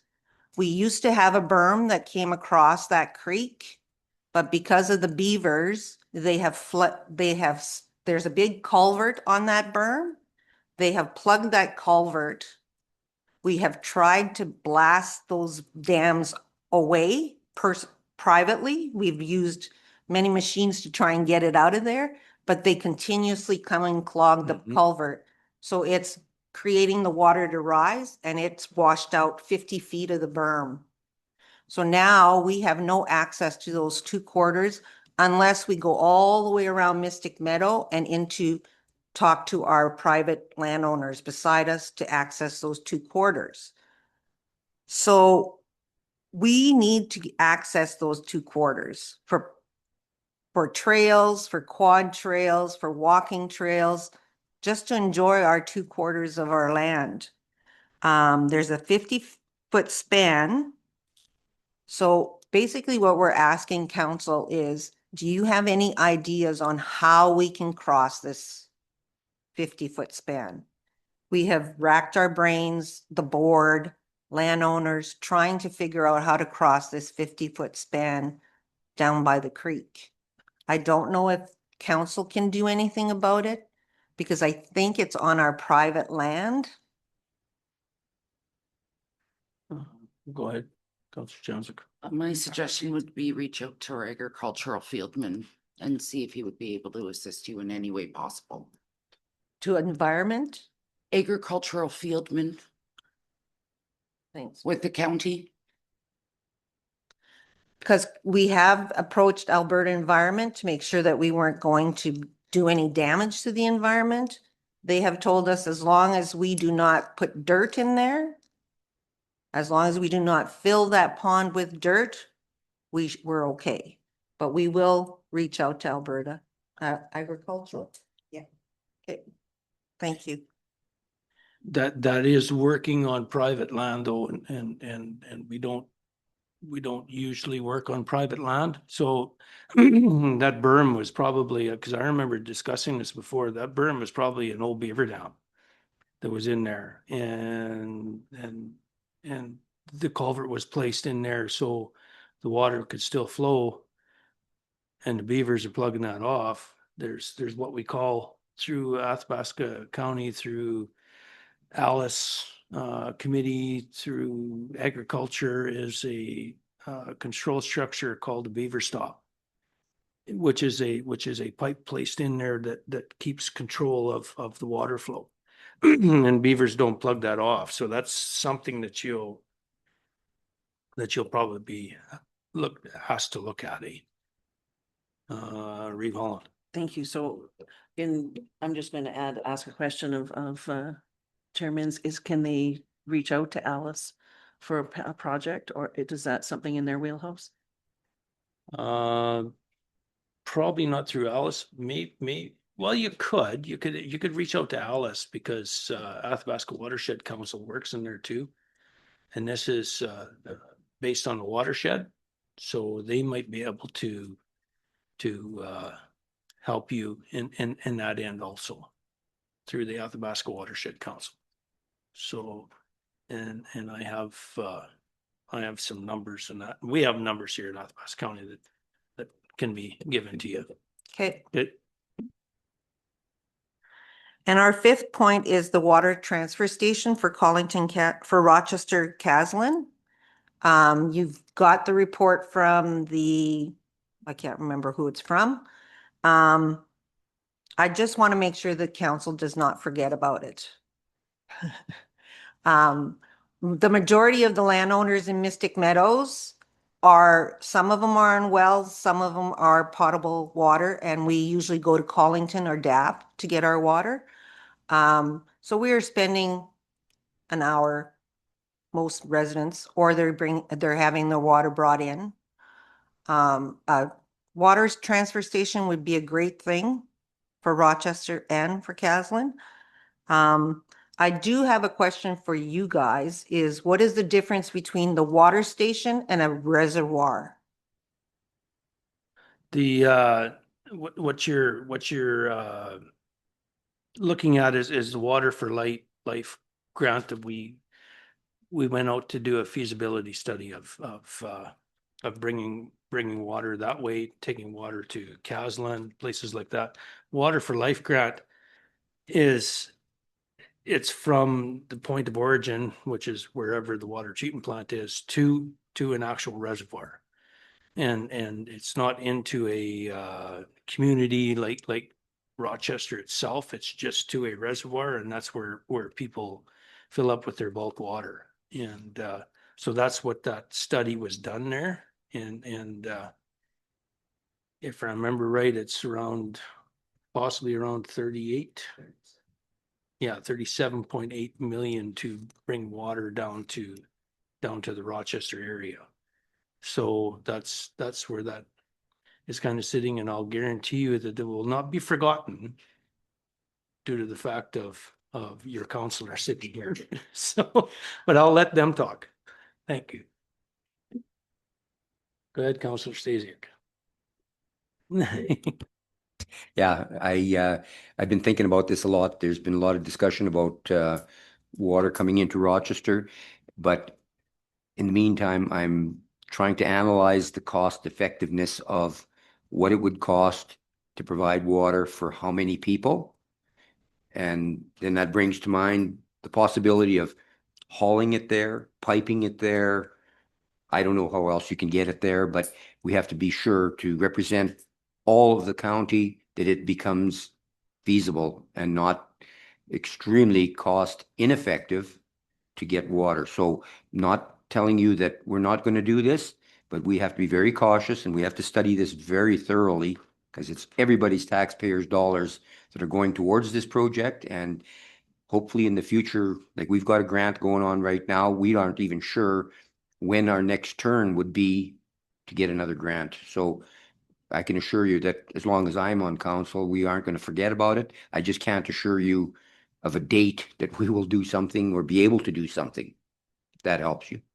That's all I wanted, that it's not you. forgotten. It's not. Well, very well said. Reeve Holland. And I think you were asking as well what the difference is between a reservoir, standalone reservoir, and a piped in truck fill. Is that what you're looking for? Yeah. So you were wondering if there's possible to build a reservoir and truck water to it? And so that you have a place that you can come to similar to a truck fill, but not piped directly, just a reservoir. I don't know if that's something I know we've seen in a couple of different RMAs and that kind of thing. There's different standalone systems, but again, the cost is huge. So I don't know if that would be something that Rochester would even consider in the area for a local improvement or something like that, but it would be something that the cost is massive. So even as we mentioned, the Water for Life grant, it covers as it sits, and who knows if we're going to continue to see those, but as it sits, there's 90% coverage of the grant. But so at 37.8 million, you're still looking at 3.7 million that the county would have to fund. And it's not a small, when our budgets are, 34, 35 million, 3.7 or 4 million out of that is huge. So it's difficult. But again, I would like to see water in every direction from, because as water is becoming more and more prevalent in the news and in people's minds of the priority and the need and that kind of thing, I would like to see that. But again, it's going to warrant budgets, right? Budgets are going to warrant how we do it. And a standalone system, I don't even know what the cost would be for that. So the other question I have is if you're looking at piping it in, doing a transfer station, where does that pipe originate? Does it originate from Athabasca or would it originate closer, like from Collington to Rochester? That's what the feasibility study or the study looks at. Do we come off of Collington? Do we come out of Athabasca? Because the main water treatment plant through the commission is here in Athabasca, and we do have water pipe to Collington right now. So I think they looked at it from coming from Collington, but we are looking, we are putting a water line out west to West Baptiste area, Island Lake area, and that was due to the fact that of seven municipalities coming together to work together for it. So that was a lot of the reason why we got that grant. But let's say if we got the water line out there, would it be feasible to come off of that water line? It's just that would be getting looked at that point in time. Yep. Any other questions? Those are my points. That's just, thank you through the chair. Just want to also point out that the quote that Reeve Holland has pointed out at 3.7, that's today's prices. Yeah. That's not necessarily, or last year's prices. Yeah. And so that doesn't necessarily reflect what it's going to be when this actually could happen.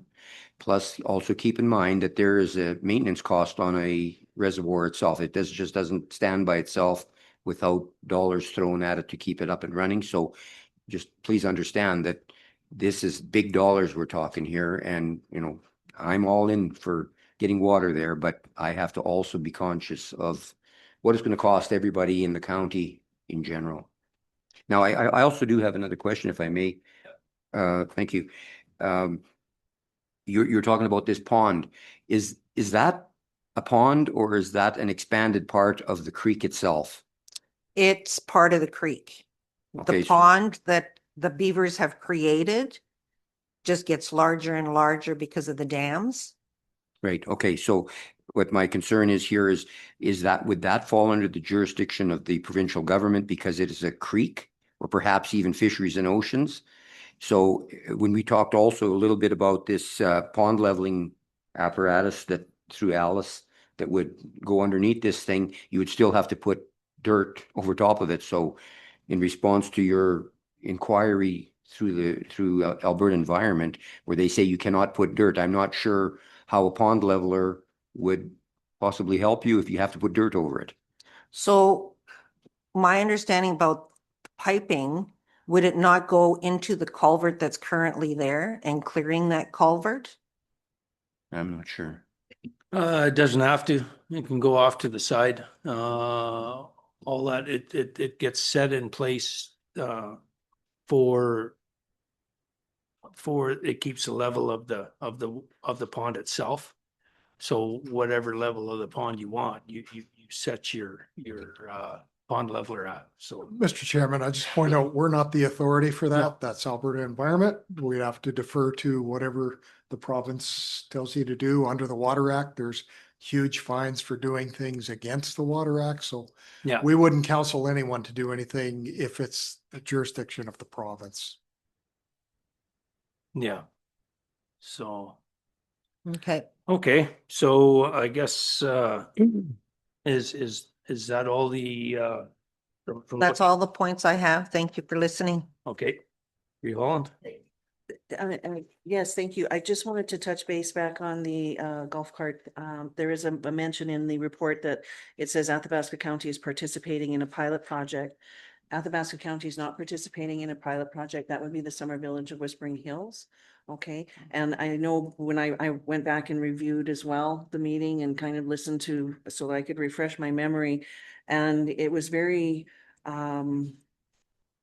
evident that there is it's heavily requires a lot of administrative work for that.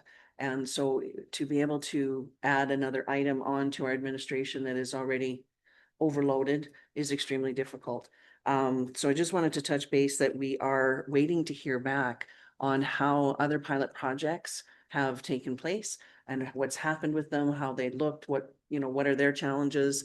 I'm understanding there's even challenges with the pilot project itself in some areas. So I think for what council had discussed back in when that meeting, it was basically we understood that our administration wouldn't be able to take it on, being all of our priorities that we've already given them, but that we would, as members of council, that we would probably pay really close attention to what happened in other jurisdictions and their pilots so that we became a little more informed on whether or not that's something that we can take on. So it's, it's something of interest for sure, right? So the pilot project that I say is within Athabasca County, Mhm. because Island Lake is within Athabasca County, they're administering that pilot project on their own. Is there a possibility that Mystic Meadows could pilot that project on their own? If it's not the county that's administering it? Is that the Summer Village of Island Lake? No, it's a summer village of Whispering Hills. Whispering Hills. Yeah, is there was what- 5 locations in Alberta that was given the mandate from the government to try out these pilot projects because they were getting hammered on. So one is Coaldale down southern Alberta, the town of Coaldale. So I think Barhead has one going on at or over by Lac St. Anne and stuff like that, which I think is probably another summer village. But so to wait to see how these pilot projects go for them and that and then gather that information is what I think Reeve Holland is talking about is there's pilot projects going. Let's see what they find out and then we can maybe look at it ourselves here. But yeah, I guess we're pretty well done out of time. So thank you very much. We'll be discussing this later on in the meeting and that if and administration will be probably reaching back out to you and letting you know what was discussed later on. Okay, thank you for Okay. your time. Okay, well, thank you very much for coming in and safe trip home. No snow yet. So you want to take a couple minute break or? Could I say, let's not, because the habit is to take a break, come back and take lunch. Could we just work our way through it till lunch? Sure. Okay. We can, we'll get Ms. McConnell to pop back in and we'll keep on rolling. No, I'm fine with it. I'm fine with giving her.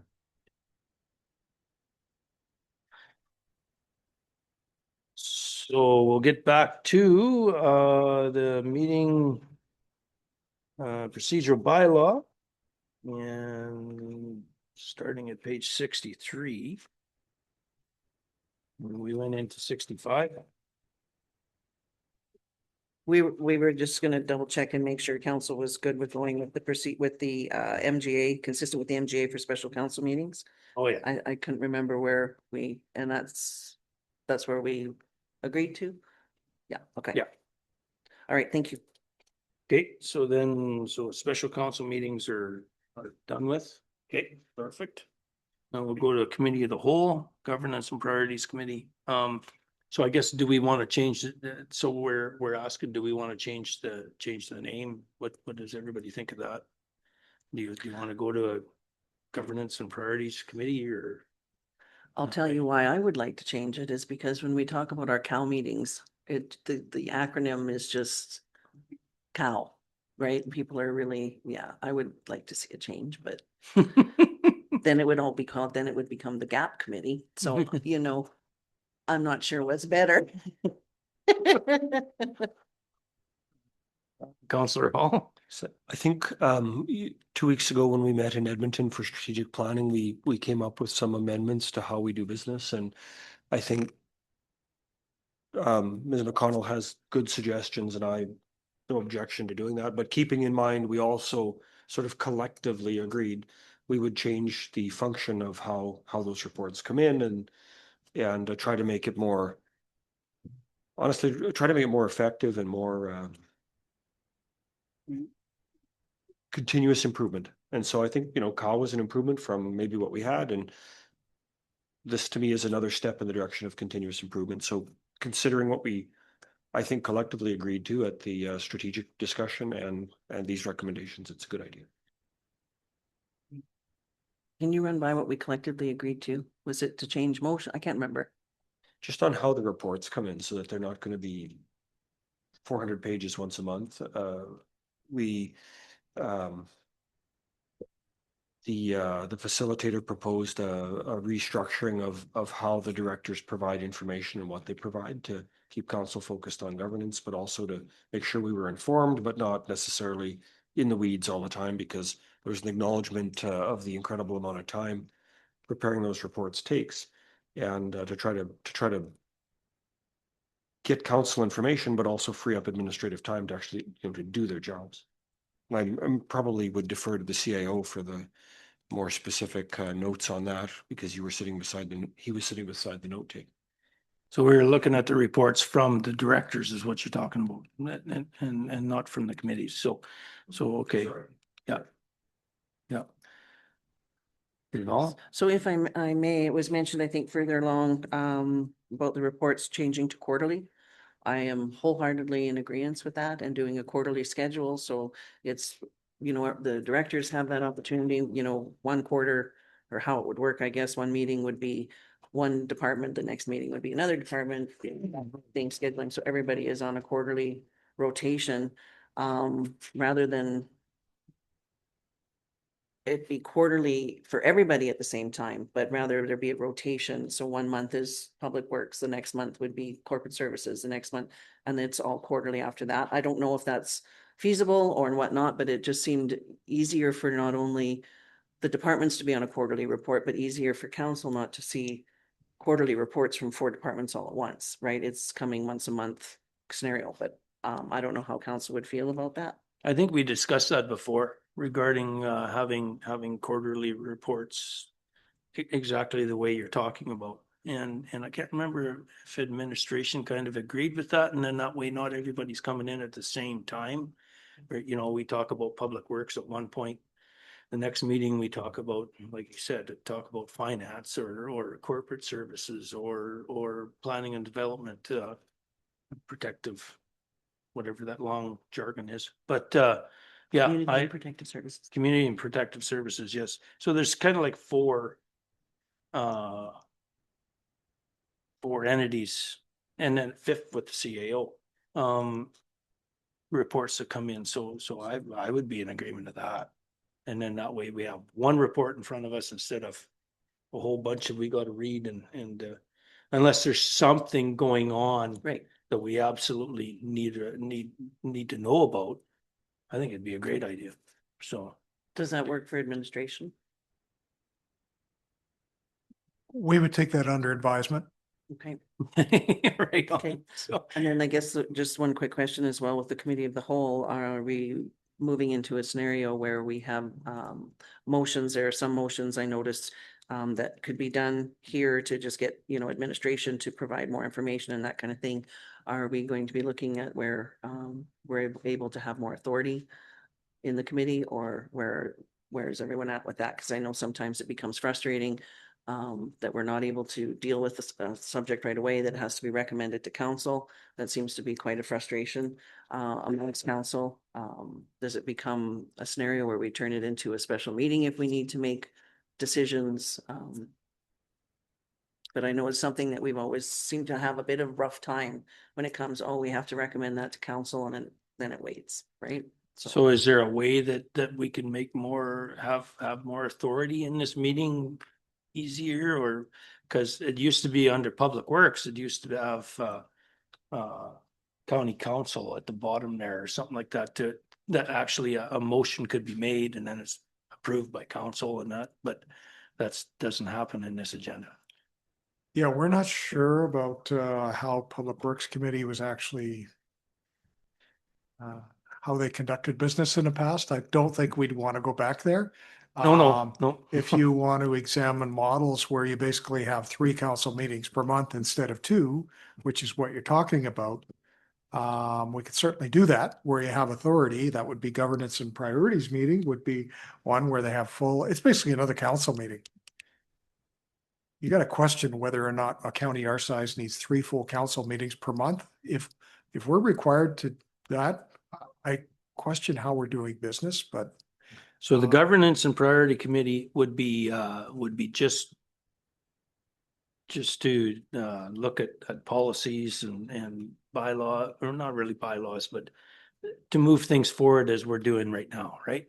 And then we recommend to council. Mr. Chairman, based on what I've seen of other places, they essentially become a 3rd council meeting, or Sometimes it's used by certain counties that only have one council meeting per month, and then they have a governance and priorities meeting, which is a second council meeting. We already have 2 regular meetings per month, which is the norm among counties.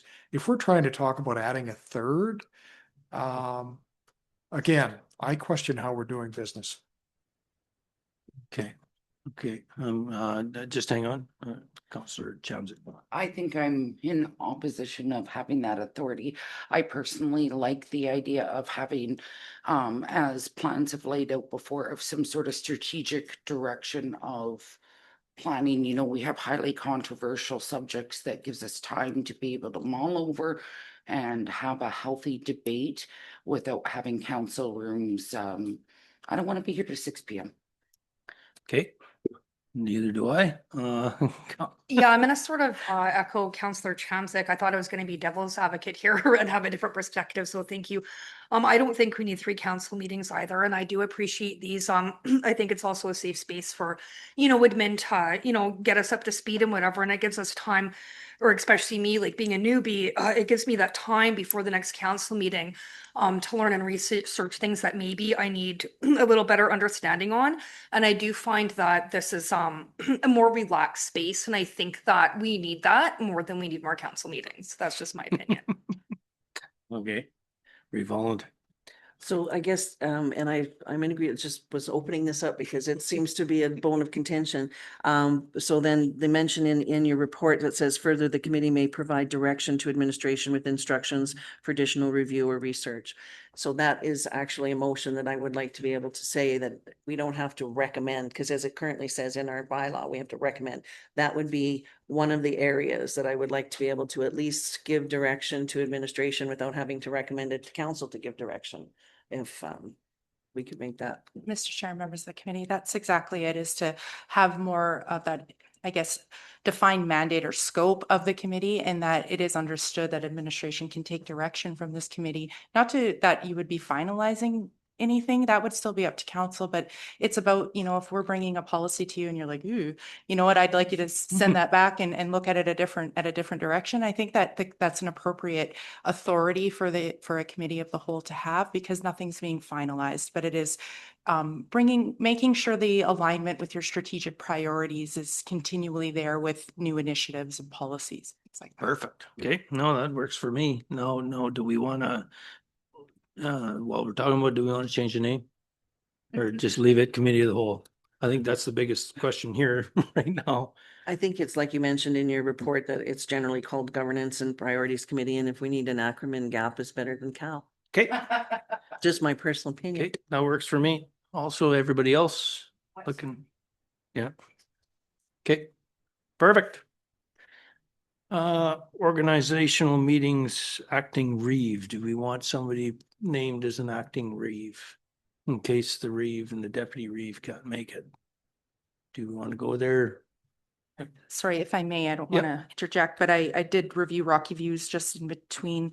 They don't have an acting reeve, but what they do have is provisions in the bylaw that what would happen in the event that both the reeve and the acting reeve are absent, and it would be the CAO would call the meeting to order, and then for that meeting, an acting chair or reeve would be determined so we can incorporate that if council doesn't want to go that direction. I think that'd be a good idea. Hey, I think, yeah, then we look after it right from there. Perfect. Ex-official committee membership. That's for the reeve to be named as a ex-official. How does everybody feel about that? First being the reeve, what do you think? Like you said, it's been repealed from the MGA. Good. Well, council can grant that status. It has been repealed, so I think it's something that, if we're being consistent with the MGA. Okay. I just found that when people hear that, they kind of go, whoa, you mean you can really, be that lopsiding vote, right? And I'm it's uncomfortable. Okay. Now, if there needs to be a situation where, an alternate maybe not be able to make a meeting, so the regular member can't make it, the alternate can't make it, possibly the reeve be the person that's asked to try and fill that spot. I'm okay with that, if council's okay with that. How does council feel about that? That if the regular two members and the alternate can't make it, or the alternate can make it and can rejoin in, is that what you're Right. going to say? Yeah, because we had a situation like that for an IMC meeting, for example, and use the ex officio aspect of it, but it just seems, I don't know, overreach for me personally. That's just how I feel about that. And I would just say that's probably why it was repealed. I don't know. I like the idea of staying with the MGA, but Councillor Hall, you wanted to say? Let's see, what committees are we actually talking about though? It's like, it's in our structure, it's relatively few. Community transportation. IMC, I mean, I don't, are those committees of council or are they intermunicipal committees? I would not even clear if that would qualify. So I'm trying to think aside from community transportation, what other committees it would be. It would be like if we had a governance and priorities committee that was not the entire council, right? Or we had a budget and finance committee that, where you had 5 of 9 were on that committee and a policy review committee that was 5 of 9. Clearly ex officio piece, would apply to those, but most of I guess I'm just having trouble going through my mind. Does this even apply anyway? With the exception of community transportation, which is a county committee. Can you think of others? Well, I'm just looking at I'm thinking of the whole list of committees that we have 20 some odd different committees. So, Water commissions, commissions, yeah. But we've got the retention and without having to look at the list. What do you mean it's not ours? Well, I'm referring to all of our committees. So again, not the ones that have legislative boards, but we have over 20 some odd committees that somebody's responsible to be attending.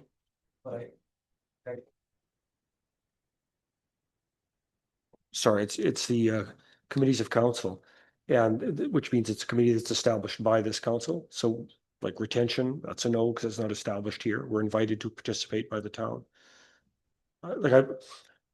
Getting rid of it is fine for me. I just, because I actually don't think that there's, like, when we really step back and look at it, I don't think there's very many things that it applies to start with. So just to make sure we're talking apples to apples, you're the ex official committee members is just the committee of council. These other ones, the Reeve doesn't have ex officio thing attendance on? Mr. Chair and members of the committee, I would suggest not. The way the act was worded previously, it refers specifically to council committees. And the way that's is defined in the act, it's the ones that are established by council, and it actually excludes like the Part 17 committees. So I would say that when that was in place in the act, that was the intended purpose. If there are though, like as an alternative, I guess, is if council has a new committee that you want to establish and you feel like that would be an important requirement for the membership, you could build that on a case by case basis into a committee. If there was something like an ad hoc that lots of work needs to get done in a short period of time and you're establishing this committee, you could explicitly state for those reasons that the Reeve would have that authority, and otherwise just stay consistent with the act if there's some uncertainty there. Okay. So we're going to just stay with the MGA. Perfect. Agenda review. I don't know. Go ahead. Thank you. So basically, we already kind of have a team that both Deputy Reeve and I attend agenda reviews and reading. It's a comfort for me that if one of us only reviews it and something happens to that one, somebody else has already got the information. They're able to step in and take it on right away. So I like the fact that the team has basically already been established to do that. Specifying it, I think, is great. Just to know that there is succession should something happen, right? Somebody gets sick or, has to be somewhere else. The other person then is able to just pick up from that agenda review. So I enjoyed the fact that we're able to work like that. And I think it's important to specify it so that everyone is aware that we have a team that does the agenda reviews. Some of it was discussed that of looking at it a month ahead.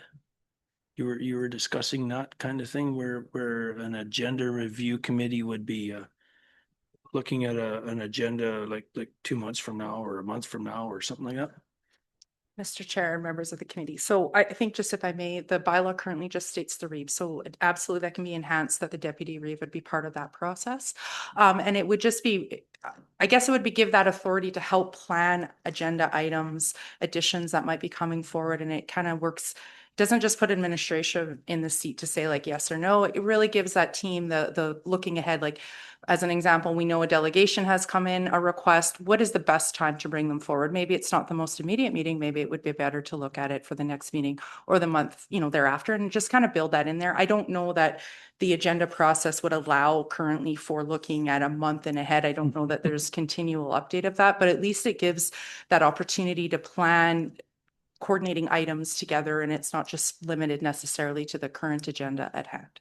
Perfect. Right on. So we'll just put down the team of reeve and deputy reeve and go from there. Everybody okay with that? Everybody's, So I thought I'd just interject. Some places do rotate among members of council, and each member of council gets a turn on the agenda review committee. Just so you know, oh, okay. some places have done that, Yeah. so that there's no perception that all the agendas are always have an influence from only one aspect of council. It's absolutely clear everyone gets to a seat on the agenda review committee at one time in their term. So just an idea. I don't mind And that. I think the current procedural bylaw is pretty silent on agenda review for committee of the whole. Just doesn't even talk about it at all. So we are following the policy as if it's a council meeting, but technically there's no direction there whatsoever. Okay. Okay, so I don't mind that idea either, just due to the fact it's kind of like having the some places the deputy mayor is a member of council that switches out instead of being voted in and stuff like that. So what's everybody's thoughts on that? If you want to be like the reeve would be the main one, and then a member of council. Everybody okay with that? Okay, as the way it is, or if we differed. Okay. I mean, I like to learn new things, and it might be a good thing for me to go through and learn, so I'd be okay with taking a turn at it, or whatever council decides, but I would be okay with doing that.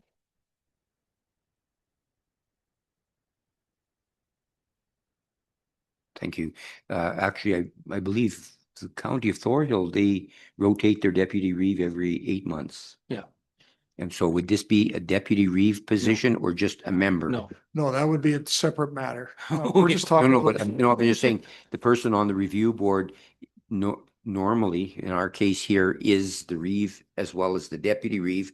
So would you have to hold that title to be on that board, or be just a normal member? Like a It normal, could be, what I'm talking about is other municipalities. It specifies that there's an agenda review committee, and it's just, you don't have to be the deputy reeve to Okay. be the other member. It's rotated through all of council, so they all get a chance at reviewing the agendas before they go out to the rest of council during their term.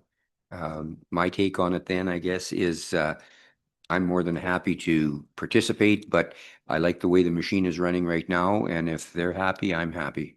The one thing I was gonna say though is that, okay, so let's look at at how these meetings are run. So if the reeve can't be there, the deputy reeve looks after it.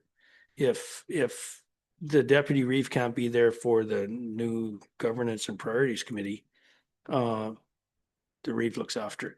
So maybe we should just keep it the same. And then that way the reeve and deputy reeve are looking at the same agendas, right?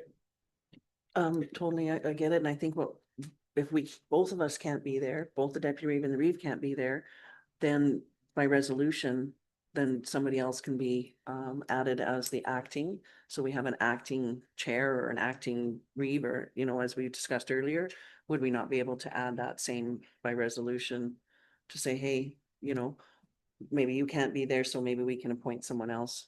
Maybe I can't be there, we can appoint someone else, so that there is still that opportunity afforded to other members of council.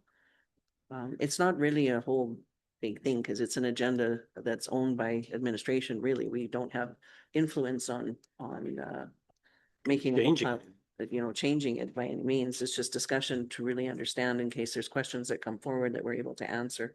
So unless we're doing more, unless we need to get into more detail of the agendas, but yeah, just to make sure that there's coverage. That's my biggest thing is that there's coverage. I think the CAO suggestion that there's a rotating committee is a good one. It's rare that it occurs where the chair of one meeting or the other doesn't know that they're not going to be at the actual meeting when the agenda review takes place. And in those circumstances, like, I think we're robust enough that everybody gets the agenda far enough in advance that, you know, you can manage to chair the meeting without having sat through the agenda review. But the idea of having the committee chair and a rotating member of council roll through, you know, with that would really work out to 6-month blocks, I think, with 8 alternate people and 48 months in the term. It would be useful for building skills and trust, and I think would be helpful for trust building at the council table. So I'd be 100% behind it. Yeah, I'm kind of.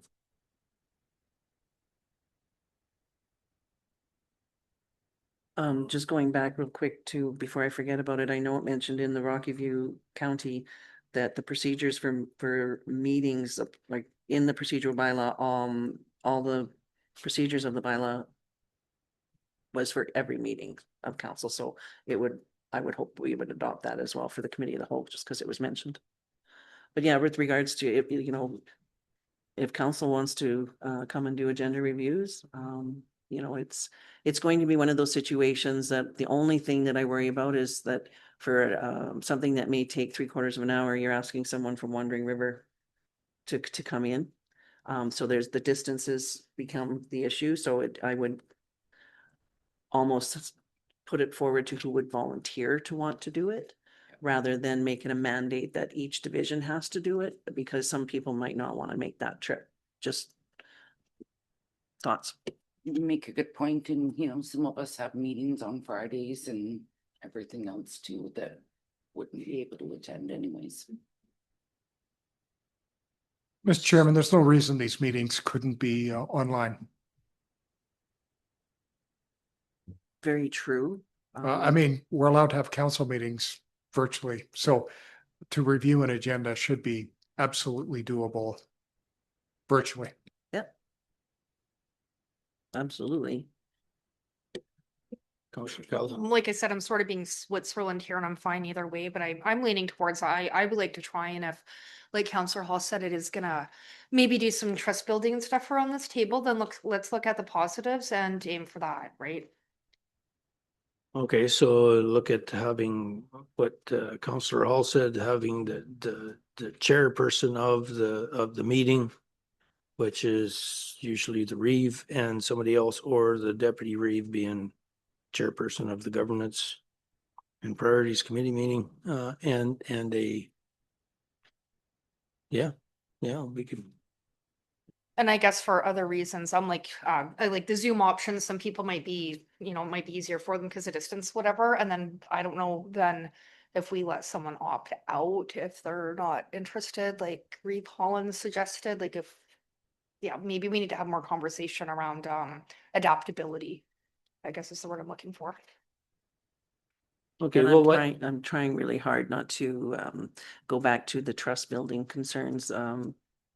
There should be trust there to begin with when you put somebody in that position. So not to say that there's concern or would dig my heels and say forget it by any means, but I just would caution the word of trust building when that trust building should already be there with the person in the position. Yeah, well, maybe we should think about that one for a little bit and everybody knows what I feel about Zoom, but it's, it is what it is. We can keep going here. Lunch is not quite ready yet, I don't think. Counselor additions. So this is where the notice of motions and all this other stuff come into play. And you know what? I'm gonna speak up about it right now. I'd rather do a notice of motion than an RFD. Cause I don't really enjoy doing RFDs, trying to. Yeah, no, I am on the wavelength of notice of motions. How's everybody else feeling? I agree with you. I've always felt RFDs are very heavily administrative. Perfect, perfect. I think part of the history there was, it's an evolution. And it was, when that came in, it seems to me it was about trying to find a way to have something coming to the agenda in advance, so there was notice, so there was not sort of these things popping up.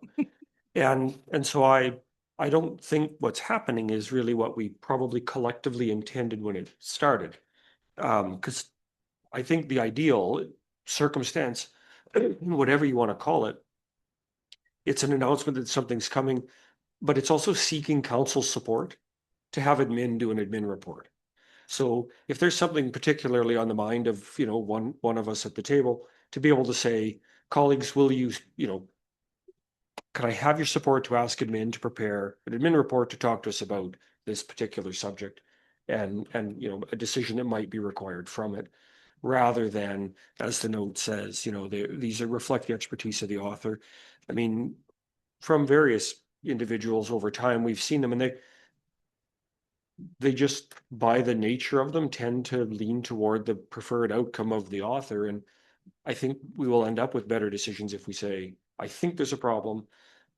I'd like your support to get admin to tell us about it and then come back later with the decision. So I completely support the idea of fixing that process so that whether it's notice of motion or whatever. But it's like many things, it's the continuous improvement. This was better than what we had. Now we can move on and make it better than what we've got. And I could understand where it came from, just due to the fact that I was involved with public works meetings and seeing where a counselor would walk in and say, hey, I'd like to talk about this sign. And it's like administration would sit there and say, okay, well, we need to find out some information on this. So, and I really like the idea of the notice of motion being wrote down and actually given to the recording secretary or whatever to state it on, and then that way it's in writing, but it's just a quick, I'd like to talk about this. And then there's some ownership to the notice of motion without just throwing your hand up saying, hey, let's go down this rabbit hole today, and stuff like that. So perfect. Reeve Holland, I know you want to. Thank you. No, I'm wholeheartedly in agreement with the notice of motion.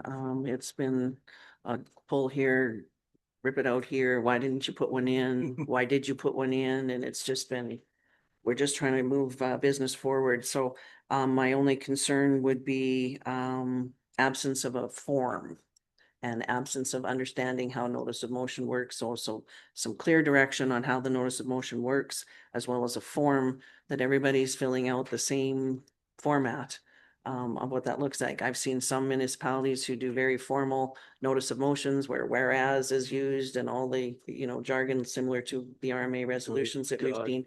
So, I would like to see a form that's, everybody is in agreement that we follow the same process so that it's clear, professional, looks good. Everybody understands what's going on. So yeah, I'm totally in agreement with the notice of motion and remove that why didn't you aspect. Okay, perfect. I think administration's got that under control. Got a couple more minutes here. Agenda adoption and consent agenda. Reeve Holland. Thank you. I think it's been known, I'm not in favor of a consent agenda. We have items that are on our agendas that we don't discuss. And some people are insulted because we don't discuss them, or we don't acknowledge certain items. And even if we just go through and say, you know, hey, this was a great report, you know, if it makes the consent agenda, it's usually because it's been such a great report, we don't have to have that conversation. We don't have to have a debate. But I'm not in favor of consent agendas. They're not properly addressed in our bylaw. As far as I'm concerned, there is best practices on how to establish them and what type of items are included in a consent agenda. I would like to see it disappear altogether, in my personal opinion. Okay. Councillor Chomsik. I could get about that too, is I've always felt that very much we do a lot of really great things and a lot of really great things happen.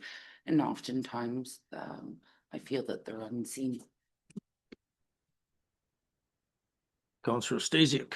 Thank you. I have to agree. I think that when something gets to the position of being on the agenda, it's certainly, to my opinion, worthy of discussing, even though if it's very brief, but it made it there, it should be discussed. I agree.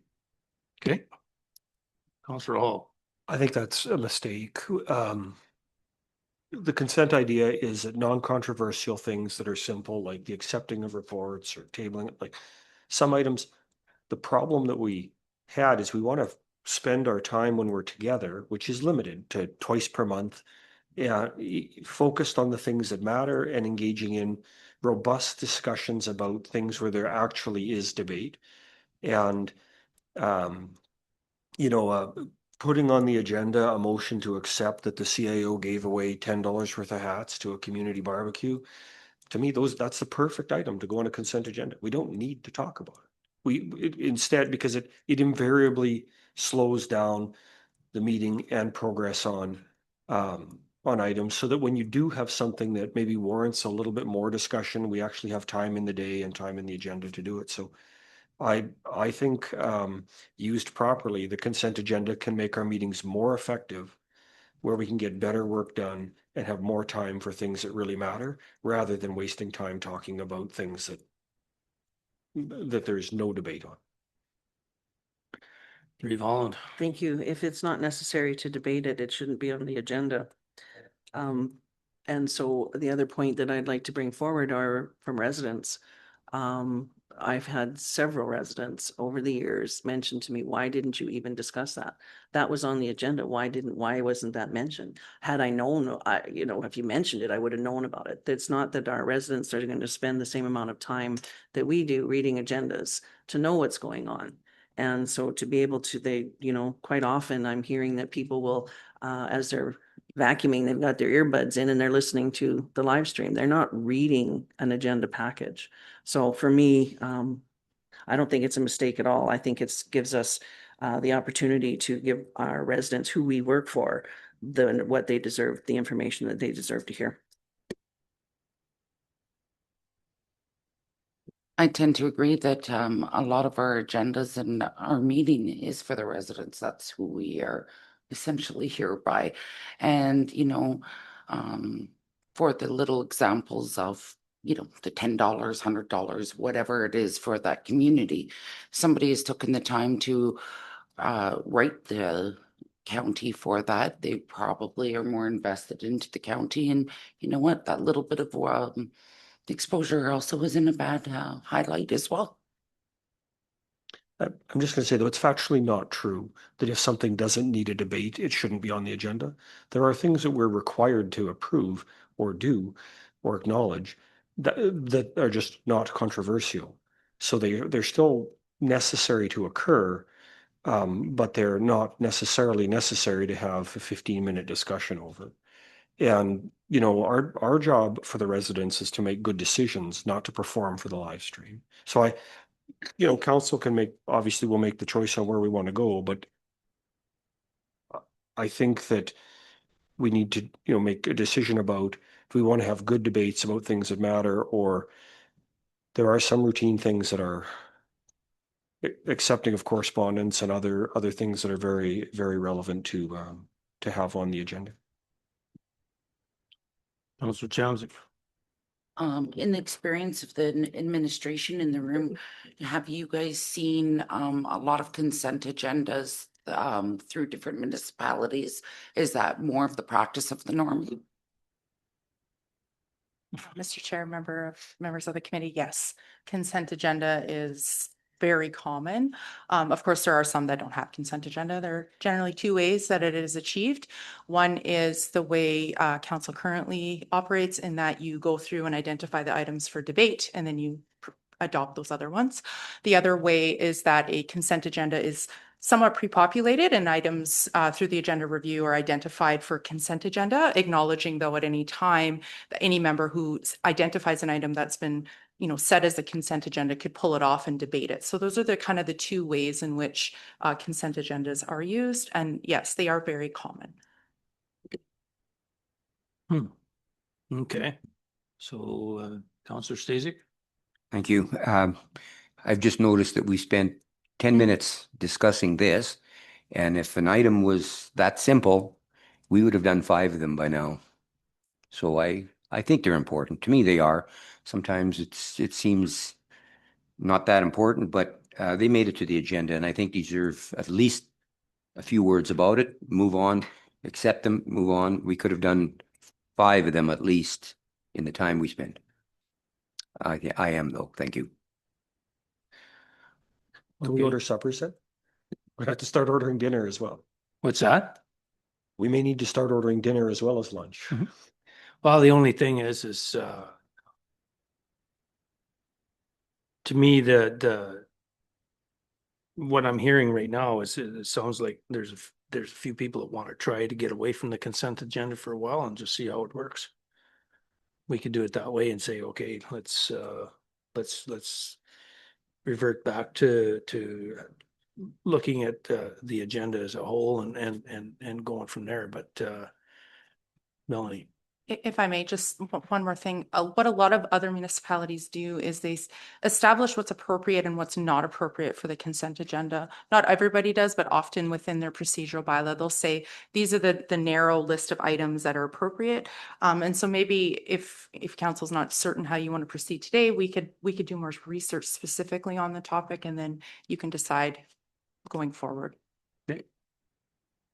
No, and I appreciate that, to give us a well-rounded idea of what's going on, because I'll tell you, I'm sitting in RMA when you're having conversations and workshops and whatnot, and you're asking different municipalities how they do their business. I'm surprised how many don't even know what a consent agenda is. So we're dealing with smaller communities, not larger centers that may have a bit different business to attend to. So I was shocked, actually, how many don't. Yeah. Okay, so we're gonna look at getting a little bit more information regarding the consent agendas and adoption agendas and that. So it is now just about 10 after 12. I think lunch is here, and we will break for till 20 to 1, and we'll go from there. Thank you.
Okay. Okay, we'll get started with this meeting again. Moving on to regarding the procedural bylaw information and stuff. So we'll go on to information reports. And we had a real brief conversation about that prior to this, a little bit about how the reports were coming through.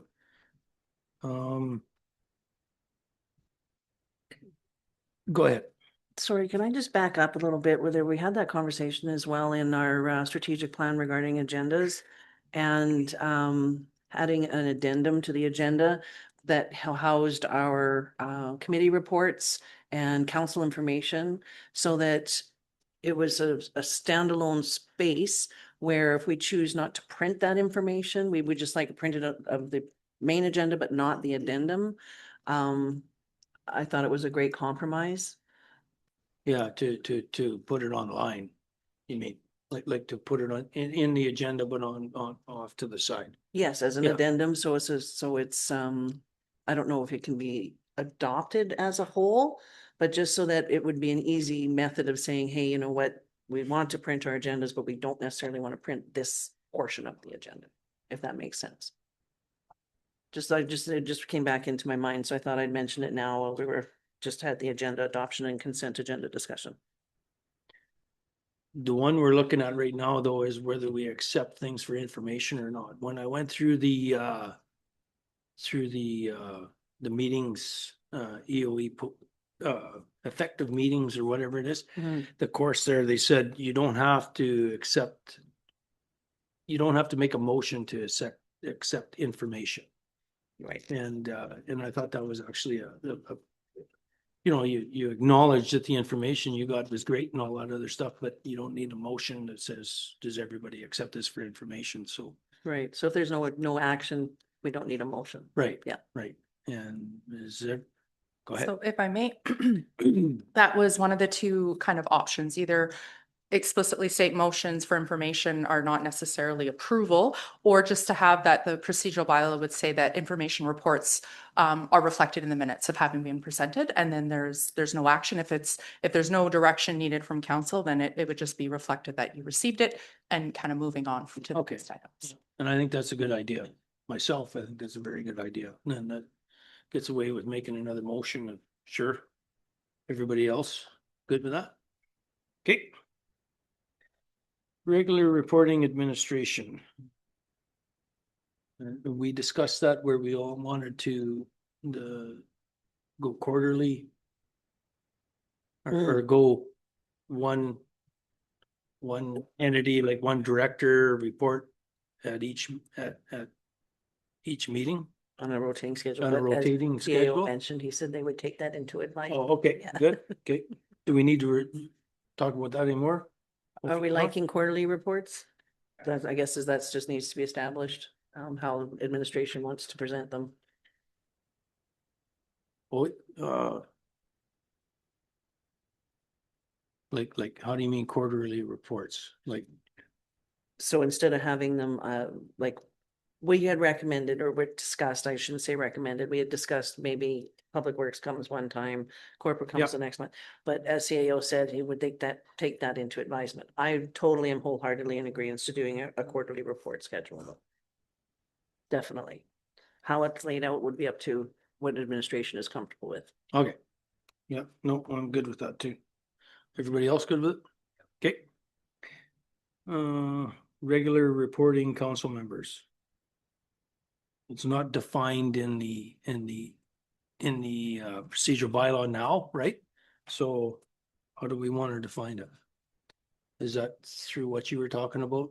Well, no, so the council reports on the committee of the whole, I was always under the impression it's not well defined as we mentioned, but I was always under the impression that that is not committee report time. It is just to have the space these are the extra events that we've been to, whether it be public events or training or something like that, but it doesn't actually go into as a committee report. Committee reports are for council meetings, and committee of the whole meetings are for, over and above stuff. For the council reports. Okay. Right, but that's how I understood it to be. So, I don't know where everybody else is at with it. Well, that's where it was going with myself. I don't know about everybody else. And whether or not, I guess, we were looking at verbal and written. So there's that conversation as well.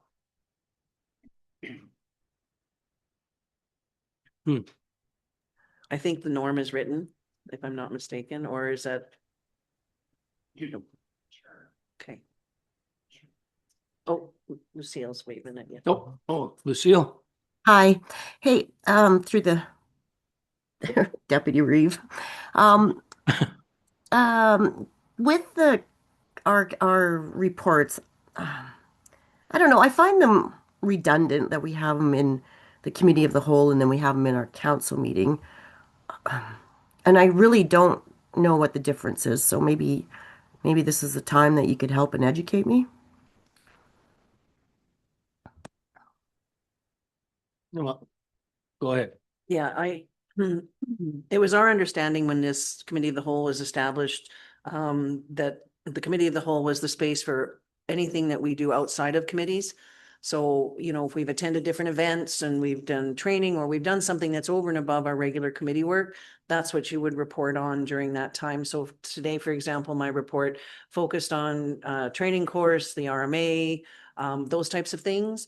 Whereas on council agendas, you'll see that great big listing of reports.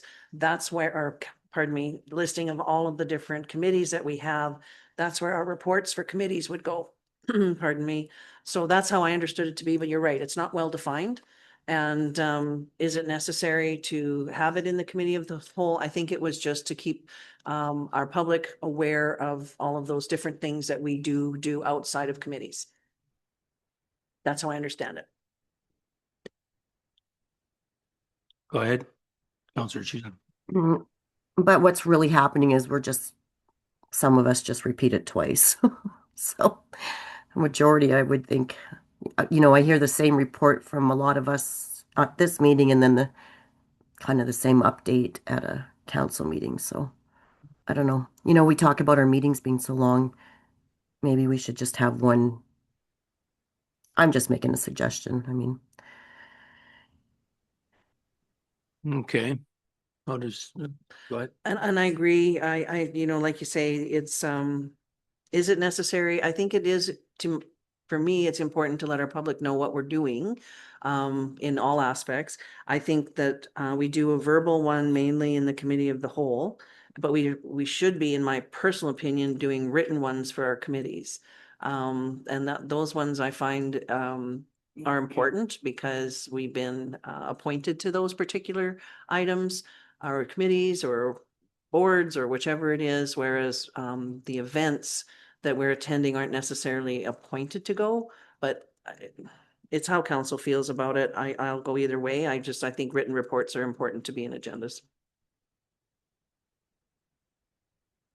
Okay, so Councillor Calhoun. Can I just get some clarification too in the written report? So today when I did the council report, right, I did the things over and beyond. And I mentioned I was at FCSS yesterday, didn't give a report on that because in the past, Councillor Stasia and I get together and write a report. And that's the one that we send in for the council agenda. Are we still doing that or are we just, like FCSS will send like their minutes and stuff or are Councillor Stasia, can I still doing those reports? That was sort of unclear when we talked about stuff at strat planning. Like, are we just leaving it as when they send in their meeting minutes, that's the report, or are we also getting together still and writing our reports on the committees we're on? Go ahead. I honestly think that there's an option there to make a choice. For me, I find that minutes are a definite record of what's going on and they're not always available online somewhere else. Or what I've also found is if I say, for example, I'll just use trails, for example, there's several different municipalities that sit on the trails committee.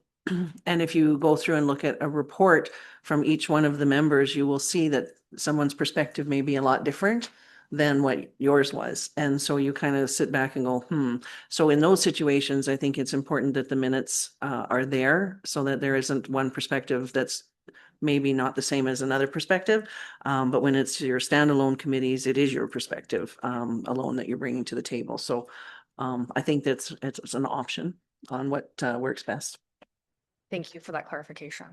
Councillor Stasic. Through the chair, just to reiterate what Councillor Keller was saying is that, yeah, we do have these meetings and the agendas get sent in with considerably more detail than what we put in a bullet point format. I don't mind putting or doing a report, a personal report on it. It's just that we tend to keep it to a minimum. And so, yeah, it just shows that, yes, we were there, we attended, and we did grasp some of what was there. But as long as the agendas or the minutes are forwarded by the committee so that council has an opportunity to just go a little deeper into what was discussed, I think it's fine. Yeah, I feel the same way. You have the you have the decision to make if you want to do a verbal, you want to do a written, or if you want to do the minutes. I'm for myself, I don't really feel like I need to write a report when the report's right in front of me. So I would rather just throw the minutes in there and say, okay, this is what was discussed at the committee meeting that I went to.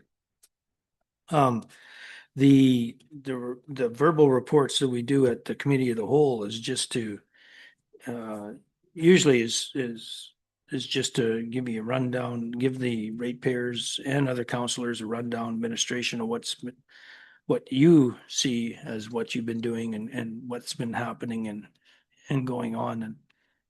And some councillors use it to give a report and some councillors use it to give on committees, and some councillors just use it to give a report of what's been going on for the month. So I don't know. Go ahead. If I may, I think this is just really helpful dialogue, and I can pull something together for the procedural bylaw that just kind of spells that out a little bit, just because it's it's silent on it right now. So thank you. Perfect. Thank you. That's awesome. Beat that one to death. Motions under Robert's rules. So I would really like to see removing the mover's name. I would really like to see that because the motion is owned by council. When the motion goes out there, it doesn't matter who put it out there, it doesn't matter. It's voted on behalf of council. So I would really like to see that, and then not one councillor sitting there saying, well, I want that and I want this. And I'll tell you right now, I've been one of them councillors. So I would really like to see it be taken off. Go ahead. Thank you. And again, that points us, I totally agree. And it was actually one of our training sessions we had, was it last arm? Not the fall, but the previous spring one, I believe. Anyway, and it was very adamant that once the motion is made, it becomes a motion of council. And he was adamant that the names be removed. I know I brought it up a few times, but it hasn't been quite the appetite. But I think this is that's the place to go. That was under effective meetings. Was it? Yeah. Okay, yeah, and that was an excellent one. I'll take that one all day, every day, yep. I agree. I think it's one of those things that, I mean, at the end of the day, the motion is owned by council. Doesn't matter whom. Let's just clean this up and move on, conduct business.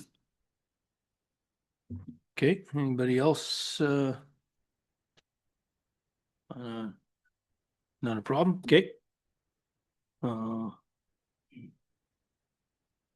Reconsideration. No. Are we looking at seconders, or that's a no to seconder? No, seconders, no. Not necessary. We'll leave that, I think that goes by how many people, like if there's a whole bunch of people, more than 12 or something like that, you need seconders. But if there's, or you can do the other way and go with the does anybody disagree? You know, so it's I'd rather stay away from the seconder thing. If Go ahead. Sorry, if I may, I think it's just, we would just clarify it in the procedural bylaw, seconders aren't required and just leave it at that. It's not a recommendation to bring it on. That's all. Awesome. Perfect. Okay, thank you. Reconsideration motions. Yep, you give her. I also noted as well, as it's mentioned here, that although council can have procedures that differ from Robert's rules, council may wish to revisit its use of reconsideration motions. Is that what we're referring to those now? Sorry, I'm probably jumping ahead on you.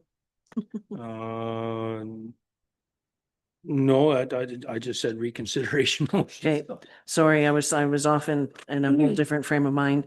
So I really like that you have mentioned in here to add other tools such as motions to amend something previously adopted or motions to rescind to the procedural bylaw. I think are extremely important there. Because it wasn't defined and it's something that I had used once and was kind of surprised to everyone. So I really like the fact that that would be something that would be added. It is a great tool to have.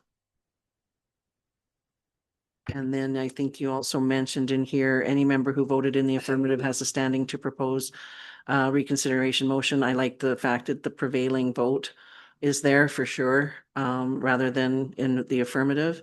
And I think our bylaw had said something about or give a notice of motion for the next meeting to have something reconsidered. I think that that's an issue. And I like the fact that of dealing with the reconsideration happen in the same meeting. That way it's not being stalled for going forward because of a strategic type play. Okay. Anybody else want to comment? Councillor Hall? See, I think reconsiderations, because we meet every 2 weeks, into the next meeting can be reasonable. People have sometimes time to reflect and think maybe I made it. To reflect on, did I vote correctly or did I misunderstand that? Or did I just have a change of heart? So I think sometimes pushing it into the same meeting, giving a little bit of a window is reasonable in terms of how we make decisions. The only thing about you can push it to the next meeting is what can happen is it could stall the motion. So all of a sudden now it pushes everything back so far that I would rather see it be reconsidered right at that same meeting. And that way the discussion is being done right there instead of pushing it to another meeting and then all of a sudden still coming up with the same vote. It's that's the only thing I'm looking at. I also noticed, and I agree with you because I think it's been not used in the proper way for a reconsideration. And I think if I'm not mistaken, there was a mention in the Rocky View, there's a renewal of a motion that basically gives a council the opportunity to say, you know what, I didn't like that motion, or, like you just mentioned, thinking about it after the fact. And I believe it was, if I'm not mistaken, a renewal or something of a motion to be able to deal with it in, I'm just trying to find it again. Like I say, I really like this bylaw. It was huge, but to try and remember everything within it was difficult. It's almost tempting just to take this bylaw and we'll, If I may, the renewal is often used for a defeated motion. So say it was defeated yesterday and at a future meeting, you would like to renew it and have council consider it again. And that is addressed in the article that we attached on page 72. And I wouldn't be able to, I could find it in the Rocky View, I'm sure as well. So that is another tool that council may wish to consider.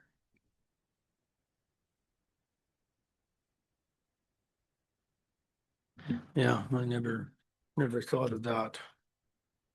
I mean, yeah, Yep, and go I ahead. really like that idea. Just, again, it gives you time to think about things and give that opportunity for council to reconsider something as a renewal. And yeah, I thought it was a good tool. what it says, renewing defeated motion at a future meeting. Renewal of one. So I guess not quite the same as a reconsideration, but if something is defeated, you can still look at it later on. It was a neat tool. Instead of waiting the 12 month time or something like that. Will that drown us out though?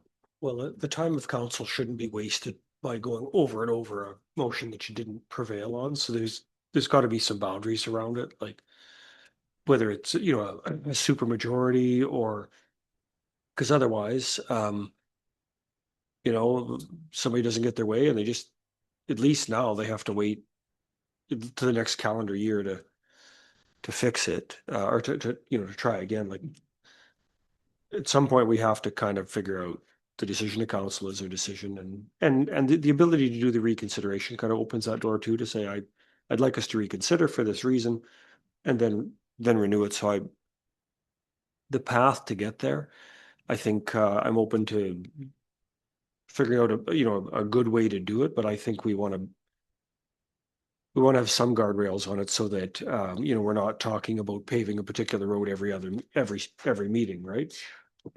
I guess, yeah, I understand what you're saying and the reconsideration, the way that we have it wrote right now is you have to vote for it and then you can vote to have it make a motion to reconsider it. And so that path is wish-washy to me, myself too. So if we can figure out a good way of doing this, it would be very good. I think that's clearly an error in our existing bylaw, that it most reasonably is the prevailing side that has the right to ask for the reconsideration, not the losing side. So if a motion is defeated, then the bylaw doesn't read this way, but I mean, it should be someone who voted to defeat the motion can vote to bring it back, not someone who, you know, voted to pass it. Yeah. The way we're written, it would, you know, it could be the 4 on a 4-5 split. Yeah. Someone in the 4 could bring it back. Well, that kind of goes against really what's happening, and it's the way Roberts works. It's the prevailing side, so it'd be someone on the defeat, or on a 4-5 split, it'd be someone in the 5 that would have to move to bring it back. Now, so the questions that come up though that I think Ms. McConnell has brought up is it a simple majority? Is it a super majority? And right, our rules today, it's a super majority, not a simple majority. And Okay. and again, on Roberts, like Roberts is designed for gigantic, for very large bodies of meeting. So I think we want to, you know, consider where that differs from our very small board, where the difference of one person being at the table or not could tip the balance one way or the other. And I think that's where that super majority provides some protection, that it actually takes an enhanced group to make a decision. Okay. You following? So rather than the 2/3, we're looking at simple majority, right? So I think we currently do 2/3, right? Pardon? For which, sir? For the reconsideration motion? If I'm not mistaken, I'm just trying to read this quick. Any member who voted in the affirmative. So only those who vote in the affirmative, which has been used, has the standing to propose a reconsideration motion. Further, the bylaw allows motions to be proposed at the current meeting or within 1 month of the decision being made by council. A reconsideration motion passes with 2/3 vote. So, yeah, I really like the fact that it's the prevailing side, right? That rather than somebody who votes in the affirmative, it's the prevailing side. So that's a change in how that's done. So I like that. The proposed, I think best practice, if I'm not mistaken, is at the same meeting.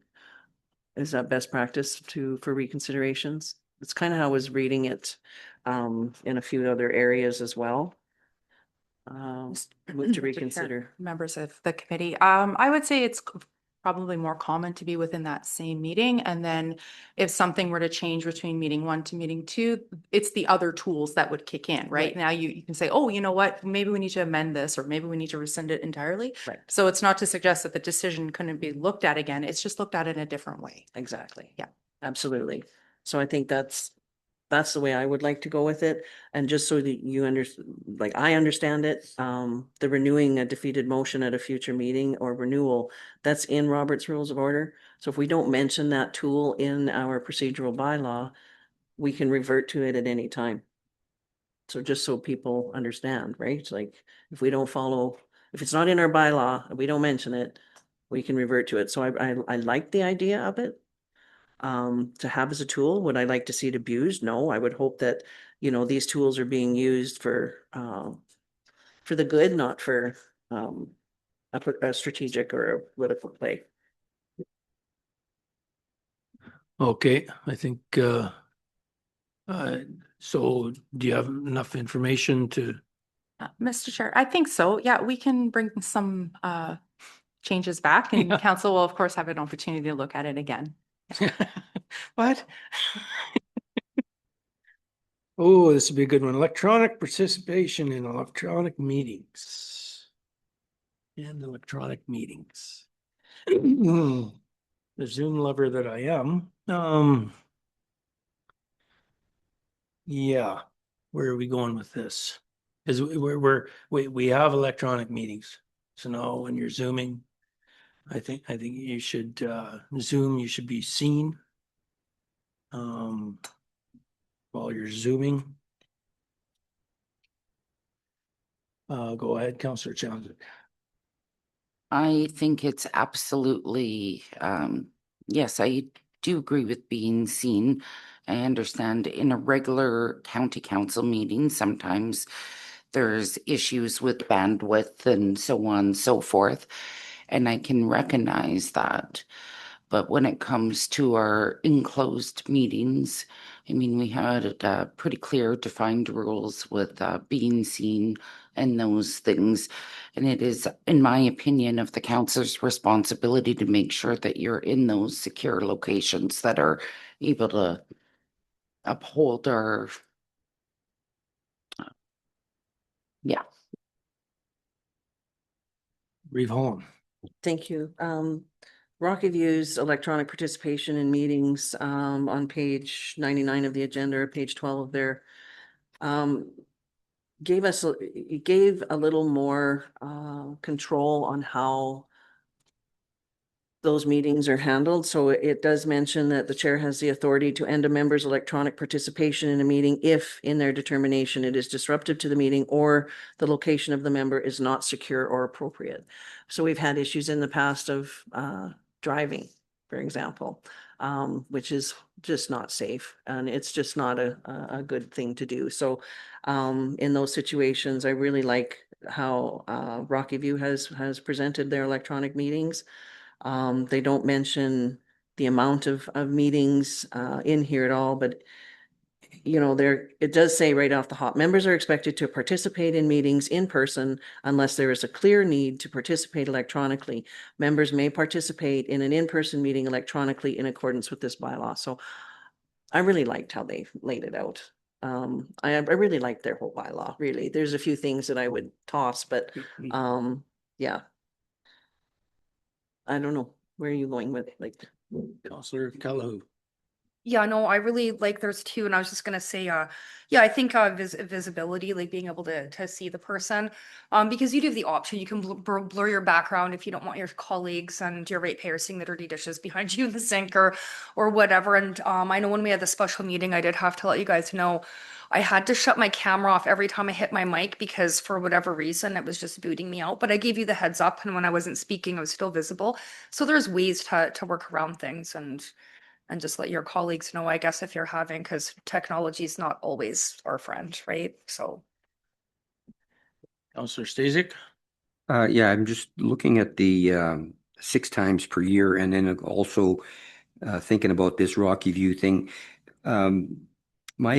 I'd like to hear opinions on people who normally would use the 6 times and use them up, and then when it's critical that they need to use it, they're blocked out then. So is there a way that we can establish that they should be trying diligently to attend the meeting so that they don't use up their 6 times and not be able to get back into another meeting later based on the bylaw?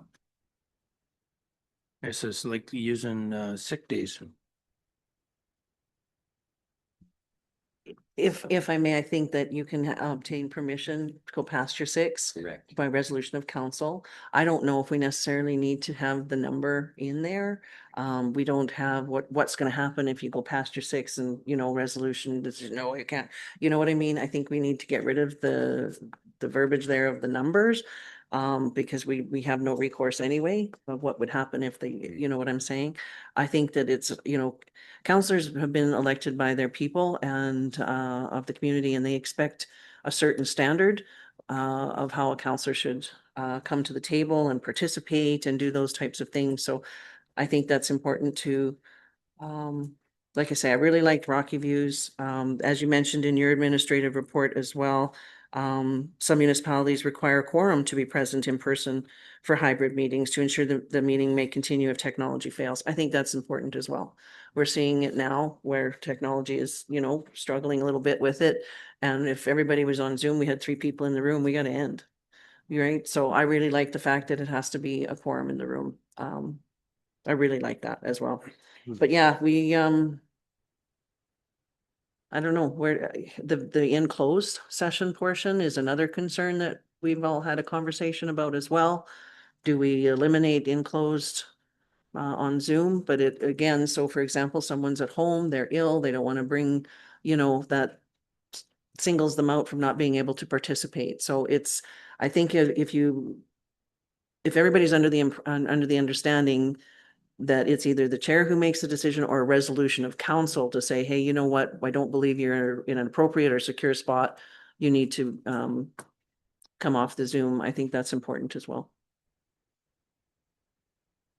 Yeah, because I was really gonna jump on the if you're not here in the room for closed, you're not enclosed, but I guess person can find a little bit of heart every once in a while, but Councillor Chalmzik. Yeah, I agree. I really like the opening sentence of Rocky View. I'd stop it at members are expected to participate in meetings in person, but that's my personal view. I generally try not to Zoom, unless there's an illness or those types of things.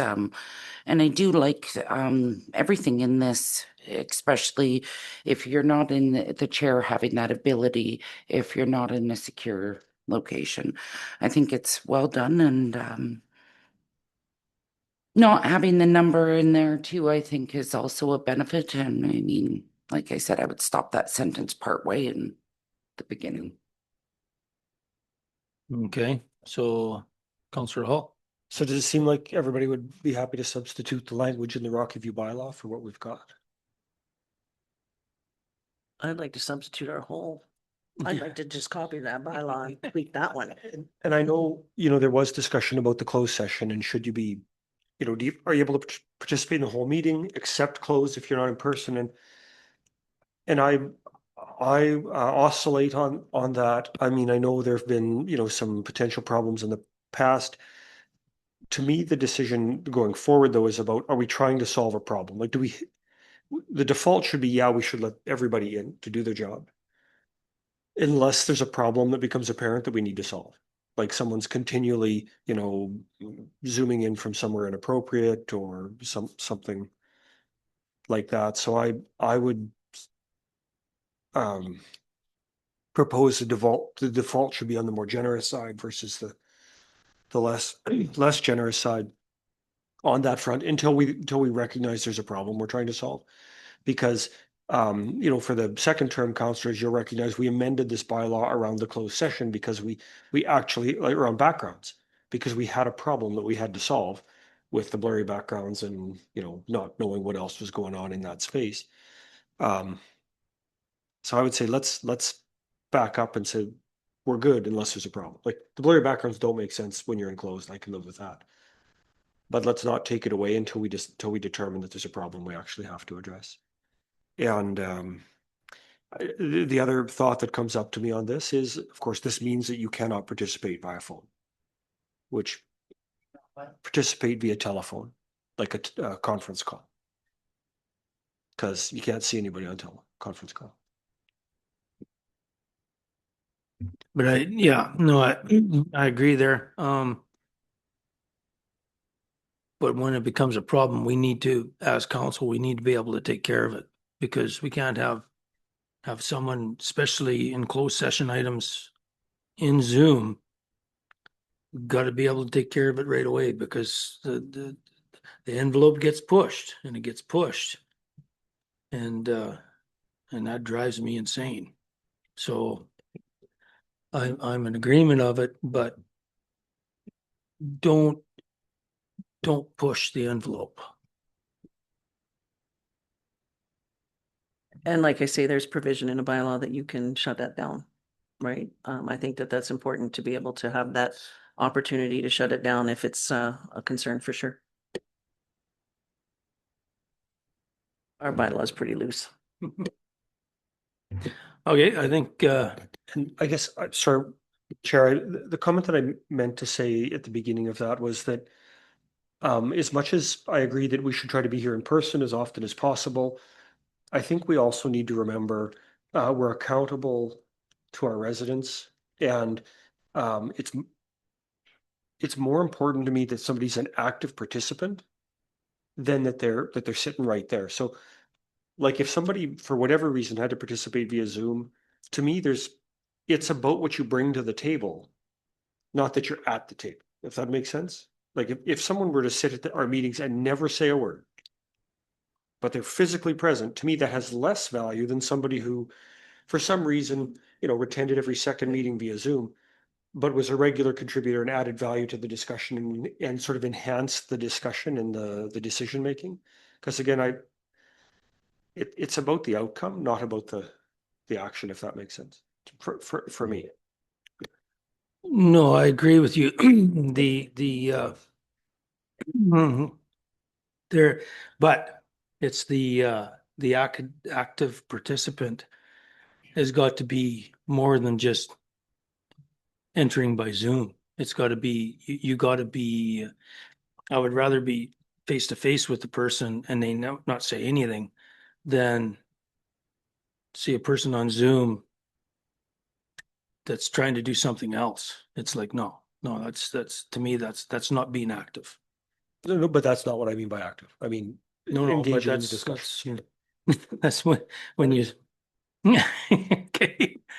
Well, and I think it's how in Rocky Views where you can call someone out or kick them out of Zoom or whatever if they are being distractive and trying to multitask or triple task whatever while Zooming. So I do like that language is there too, because it's like I'm not just calling you out to be a mean guy. It's right in our bylaw, right?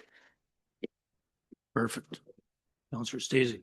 Thank you. I do have a bit of concern, not strenuous or anything, but from where I'm sitting here, I can see from Lucille's fingers and up, and I have absolutely no idea whether there's a phone lower down. And I think our bylaw states that you're not allowed to have any recording devices. I have no way of telling if she does or she doesn't. So just a concern that I might have regarding that. I'm so sorry. The way I see it, if you look around this table right now, all our phones are here too. You have to have some trust and faith in your colleagues, right? So I potentially could be right now too. Go ahead. I think he was referring to being enclosed. He said the meetings, for in closed session. So No different than when we're sitting here and closed either. correct. So that's where one of the items that I would really like to further discuss is cell phones in meetings. We're dealing with AI, we're dealing with all kinds of different technology, we're dealing with recordings and AI taking notes and all of those types of things. It's been a best practice in several training sessions that we've had that when you go into closed, your phone is put in a bag. It's taken off the table and put into a bag. that to me is extremely important to remove that situation where there's a concern, right? We don't know what's happening when you're in Zoom, like you mentioned, you're not scanning someone's office and looking to see what's all about there. If someone chooses to breach that confidentiality, well, that's really shitty. Excuse my language. But it's crappy. It's just really shouldn't happen. But I do think that our bylaw does need to address cell phone use in some way. It's not only for confidentiality's sake, but for decorum as well. This constant cell phone use in a meeting, when we're hearing about it from the public, we're hearing about it from other municipalities and counselors that are watching our meetings, and it's disrespectful for me to see, we're supposed to be engaged, participating. You cannot focus on the meeting if you're scrolling through a phone. And so I think we need to address that in our bylaw. And I don't know how everyone else feels about it, but I think it's something that enough's enough. We've had enough complaints about it. Well, they went and they've taken phones out of the school. And why can't we do it here? It's when you're supposed to be engaged in a meeting, you shouldn't be on your phone or shouldn't be on your computer doing different things. It's engaged with what's going on. That's the way I look at it. I'll just add, as I've got a list on my phone right now that, because I'd forgotten it at home and I had a picture sent to me so that I'm able to remember my notes. And that's one of them was on here with cell phone use. So I'm using my phone at this point to deal with notes. I get it. Some people type to do notes. I totally understand that aspect. So if you're using it as a tool, that's one thing. But if you're using it just to, check the weather and, check Facebook and, scroll through, at some point we have to be diligent to what are the tools that we are provided, how we use them. So sidebar conversations is another one that's mentioned in Rocky View, which I really appreciated because cell phones can be used for the same thing, texting back and forth across the table, and sidebar conversations are happening on, it's again, issues from that is a concern, right? So how we identify it and how we put it in our procedural bylaw, I think the parameters have to be really well spelled out. Because people don't want to take away tools either, right, for that purpose. So it's not easy. I think we got enough information on that. And Councillor Hall, do you want to comment on it or what? Well, just two things. We heard earlier that there should be trust. And I think at some level, we do need to just also kind of trust and not micromanage each other. Like we have to get away from that. So I use mine to take notes sometimes. Sometimes I do it by typing. Sometimes I do it to remember a thought or an idea. Sometimes I have the stylus. But I think we want to just be careful. And then the other thing that I think, we're going to have to eventually wrestle with that was on the news as I came into town this morning, the whole Meta glasses or Google glasses or whatever they are, where people are using these Wi-Fi enabled camera microphone glasses to do stuff. Like we have to just find a way to get to a place where we can say, I know that you know how to do your job and I'm going to trust you to do it well, because like tomorrow I could come in with Meta glasses if I knew how they worked, and it's kind of nuts because they record everything you see, right? And the technology is moving at a pace that we are unlikely to be able to keep ahead of it. And I think we have to actually just back up and say, trust each other to do your job. And so that's what the glasses thing, I think, was timely this morning because they were, they're talking about people who are being harassed because they were being recorded unknowingly. And trust is built. And when you blatantly throw stuff in people's and colleagues' faces, that trust goes and gets undermined. So I agree with you. We have to be able to trust everybody. But when you blatantly destroy that trust, there's got to be a gain. You've pushed the envelope, there's got to be some pushback. That's the way I'm looking at it. You wanna be trusted? Acknowledge that you can be trusted. So we've hit the end of this thing. The other thing that's in the bylaw that admin didn't put in front of us that I think warrants a brief conversation is around 13.8, where we talk about the reconsideration. Now, we may end up dealing with that in one of these the reconsideration up above. So if we move to entirely, adopt language similar to Rocky View, it might be there, but I think one of the flaws of our existing bylaws, it talks about calendar year versus just an actual year. And so the word calendar seems to me to be, the spirit of what's there is that things that get rejected need a cooling off period, but you don't want a situation where something can be defeated on December 15th and brought back on January 7th. That doesn't seem to be in line with the spirit of what's going on. But the Rocky View piece might take care of it in some, or the Rocky View model. Okay, well, I think we beat that to living death. Thank you. Thank you, Melanie. I don't know if we're Administration for bringing this forward and not done. no? No. Oh, well, No. we're gonna have to be soon. We need to We, take a yeah, we picture. have a photo op to do, but I think that there's still a few items that would Oh. mind having that conversation. So you want to come back into it? Or If we could, yeah, there's still a few things that are sorry, but Sorry. there's a lot of good information in Rocky Views that I wouldn't mind looking at, seeing if people are interested, maybe tweaking it. And that kind of thing, but there are a few other items and I've listed a few other items on my list as well. Okay, well, If we let's, could, please. if admin's okay with it, let's go back, let's come back to it and we'll go out and look at the new, fire bush truck.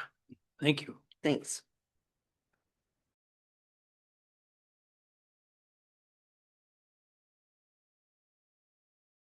Yeah. Yeah, do that. Do that? Okay, so we'll be back. How long do you think? 15 minutes? Okay, so we'll be back at 1:45. Can you run in real quick, Lucille, and get a picture? I look like crap today. My nose is all red. Yeah, you don't want me. Have fun, you guys.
Okay, welcome back.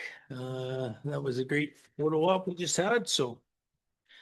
And I guess we're gonna still continue on here with this procedural bylaw. Well, I don't want to have it, well, council didn't say, right? So, and this is our opportunity to really hammer it home, the changes that we really need to our own bylaw. Like I say, I would adopt Rocky Views in its entirety and tweak it rather than go, about a few other things. But the one thing I really liked as well is, and I don't know if it's mentioned in ours, is suspension of the rules that is in Rocky View, that have that ability to be able to do that. I think that's on page 93. Number 8, it just gives us, because it's a bylaw, without having that opportunity, if we want to go outside of that bylaw, it makes it pretty difficult, but to have the suspension of the rules, I thought was important to add.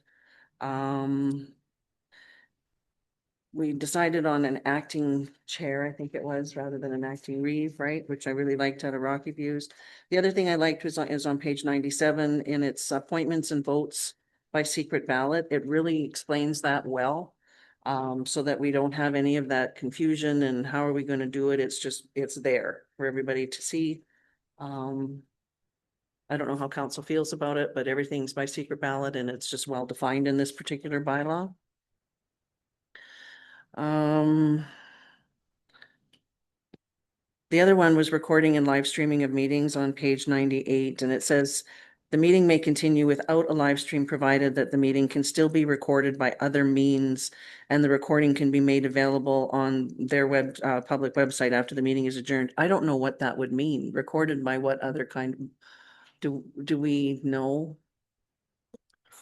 Mr. Chair, members of the committee, I'm not certain. I would suggest, I mean, you want to live stream or record your meetings if you're able to, but I wouldn't suggest that it would hinder, the inability to live stream shouldn't hinder your ability to make decisions. So if it doesn't work, your meeting will continue. Will continue, yeah. So that's what should be, I think that's what's in the policy currently.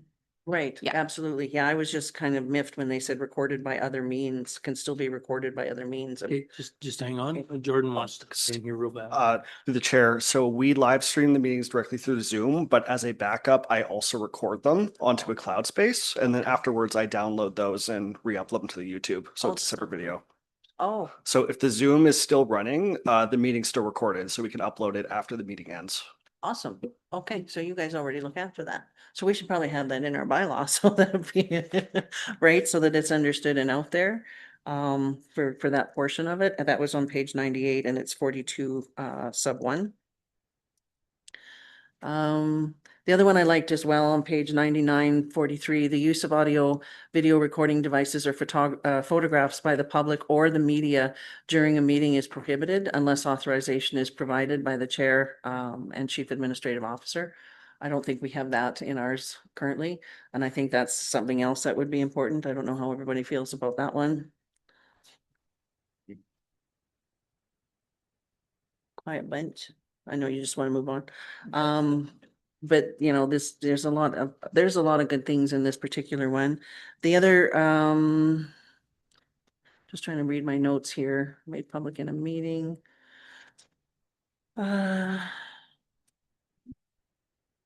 Council information, we talked about reports. So member of conduct at meetings on page 18 of their bylaw, page 105 of our agenda.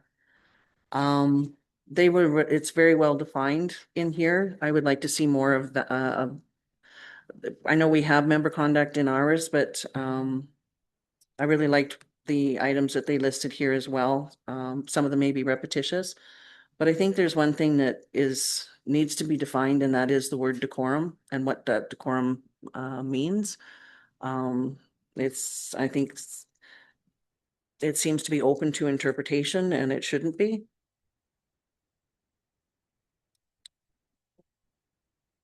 In that one,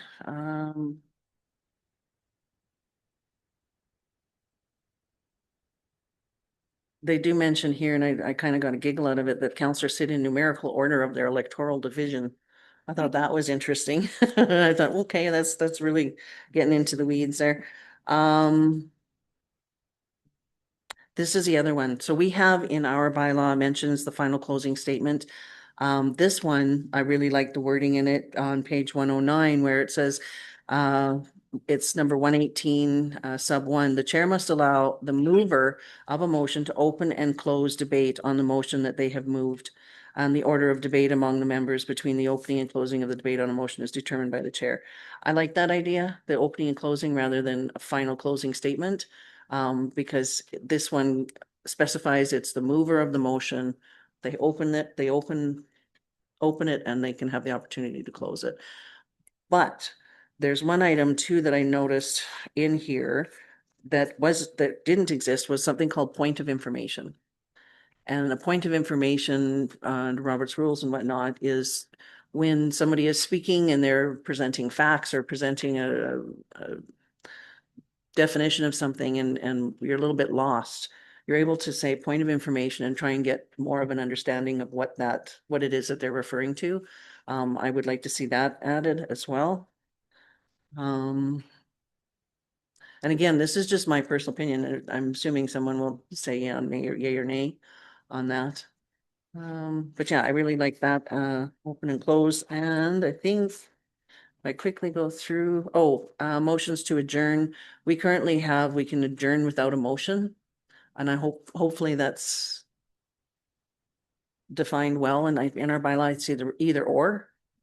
So I don't know if that's something that council would prefer to resolution to adjourn. You're good to go we're done. We're good to go. Okay. It's one of the few real sources of authority of your job. Okay. And then, meeting dates, updated terms of reference. Yeah, so for the committee of, I guess, the governance, do we need a terms of reference for that meeting?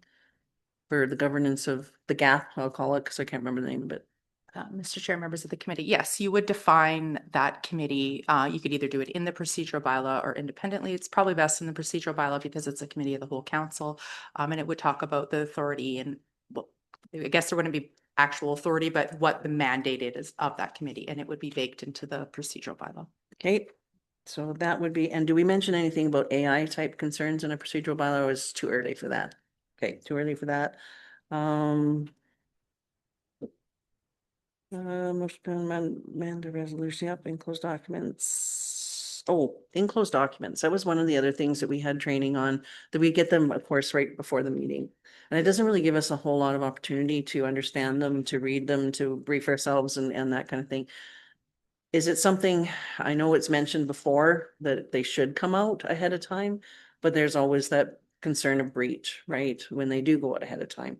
So I don't know if we can, how we would be able to, I guess our decision's expected to be made on the same day that we receive it. That's the hard part when we haven't had enough time. But I guess we have other tools. If we make a motion on something, we have other tools to deal with it. It's just, it's difficult, not to be able to get the information ahead of time, but I totally understand why. It's just, yeah, I don't know if it needs to be mentioned in the bylaw. And that's pretty much about, yeah. I can put my phone away now. Thank you. Okay, perfect. So to take up a bunch more time, but is there any discussion on what Reeve Holland was asking for? And if not, was there any other discussion? Are we going to have that, are we gonna have that appendix, like that's in our agenda with all the definitions and explanations and all that thing? I think is really cool too. This is the secondary type motions, but it mentions, does this come from Calgary? Yeah. I think that's very important as well, that we have these definitions and the ability to really understand how they work. Okay. Yeah. Okay. Councillor Hall. If we saw something come back very similar to this example, from the discussion today, I don't think you'd find a lot of disappointment based on the specific guidance we've also talked about in those other sections. Perfect. Thank you very much. Thank you for listening to us for so long. And thank you for the work that's gone into it, because that's Yes. huge. And thank you to administration for bringing this. We've been really sitting on on the side of the chair, waiting for it, and thank you very much for that. That was very, very much appreciated. So that is 6.1. Excuse me, we're gonna go on to 6.2, water and sewer charges. I'll let it begin. I'm gonna channel my best Jamie Percy today. I want to thank her for all the work she put into this, and unfortunately, this meeting conflicted with a course that she's on. So I'm gonna present on her behalf. So basically, council asked us to bring back some water and sewer revisions or options that were discussed previously. So in this report, we have asked or surveyed other municipalities on what some of their rates are, and we've tried to give you some options to evaluate. There's also some assumptions made. One being the rate per cubic meter that was $6. That way we would automatically increase it to $6.22 to reflect the increase of our costs from the commission. So we've used that in our review. Basically, the first discussion is just identifying where our shortfalls are today. And our current annual deficit for water is 332,000, and wastewater is 309,000. This annual deficit only is for operating costs and does not include capital. If we use the rate 622 across the board, then our deficit would be 364 and 315 respectively for wastewater. If we use 622 for the total distribution, the deficit is 399, and our revenue profit on bulk water, the truck fills, is 67. So that's where we come up with the 364, sorry. Under, some of the options that you have available. Right now, Collington is at 424 because it was amended through that motion. We are recommending, that council make that consistent with the rest at 622. And just the 622 includes the rate increase from the commission. Some of the things that we looked at was the minimum charges, and that was associated with, you'll see there's a different charge for Collington versus the $30 a month that exists elsewhere. And that was based off the rate of 424, right? Because we historically have used a 5 cubic meter minimum. So if you look at the rate of 424, that's why Collington's was 2120. And everybody else was at 30 because it was $6. So we did look at other municipalities and what their minimums were. And there's a few there that we've identified, one being the town of Athabasca, the other being Westlock County and Barhead County. They're both over what we were charging.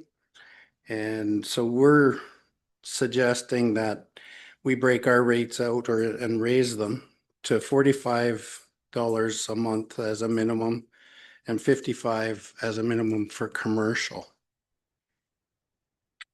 Utility fees, we don't currently collect utility fees.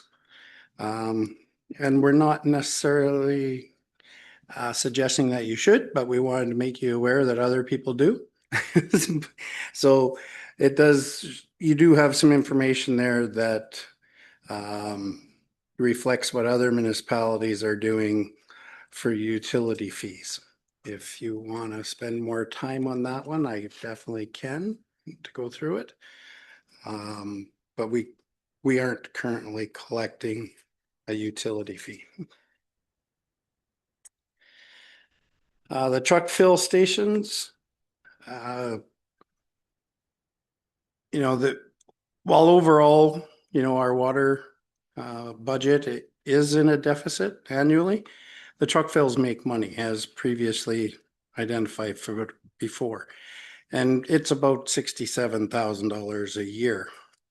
Now that 67,000 doesn't take into consideration an increase for commercial or large ag producers or any potential additions of industrial clients that we could obtain by getting the digital billing.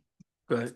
Sorry, could I just ask a quick question? When you mentioned commercial, there's commercial users that aren't ratepayers, as is mentioned in the report, if I'm not mistaken. But then it's also mentioning current commercial users, so they're rate-paying commercial users. Are those truck haulers that are taking to residents delivering water? Yes. Oh, okay, thank you. Mhm. So we're suggesting that, you know, you could have different rates once we're set up on a prepay account and have a credit card system. We've tried to show you, you know, what revenues will come in if you set the rates at $8 or $10 or $12, whichever you want to discuss. Also, we added in large ag users and, you know, where they could set up an account because they're going to use more than 10 cubes a day. Their account would be set up differently. We currently don't have the ability to automatically charge $10 or a lower rate for the first 10 cubes. And once they go to 11, they would get a different rate. The system doesn't automatically can't be set up to do it automatically. It would all have to be a manual input, which could be fairly onerous task, but just want to make you aware of that. Is that the system the new system that you're talking about? Or is Well, that the new system will work with our existing billing system. So we're not actually getting a new billing system. It's just most of the hardware out in the field would be new. Getting rid of the coin things. But the software that we use for billing purposes in house would still be the same. Okay.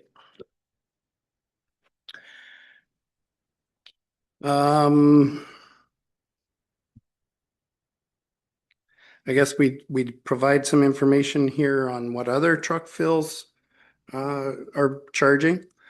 And, you know, even Lac La Biche, when you look out of county industrial and industrial work camps, their water rates are really low for their residents in the county, but not necessarily so if you're out of county. So just wanted to highlight that even their rate is up at $8.45 for industry and out of county commercial.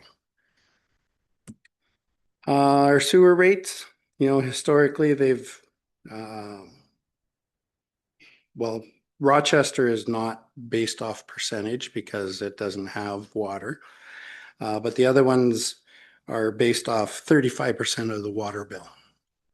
And so we did do, you know, a survey of other municipalities and what they're currently doing.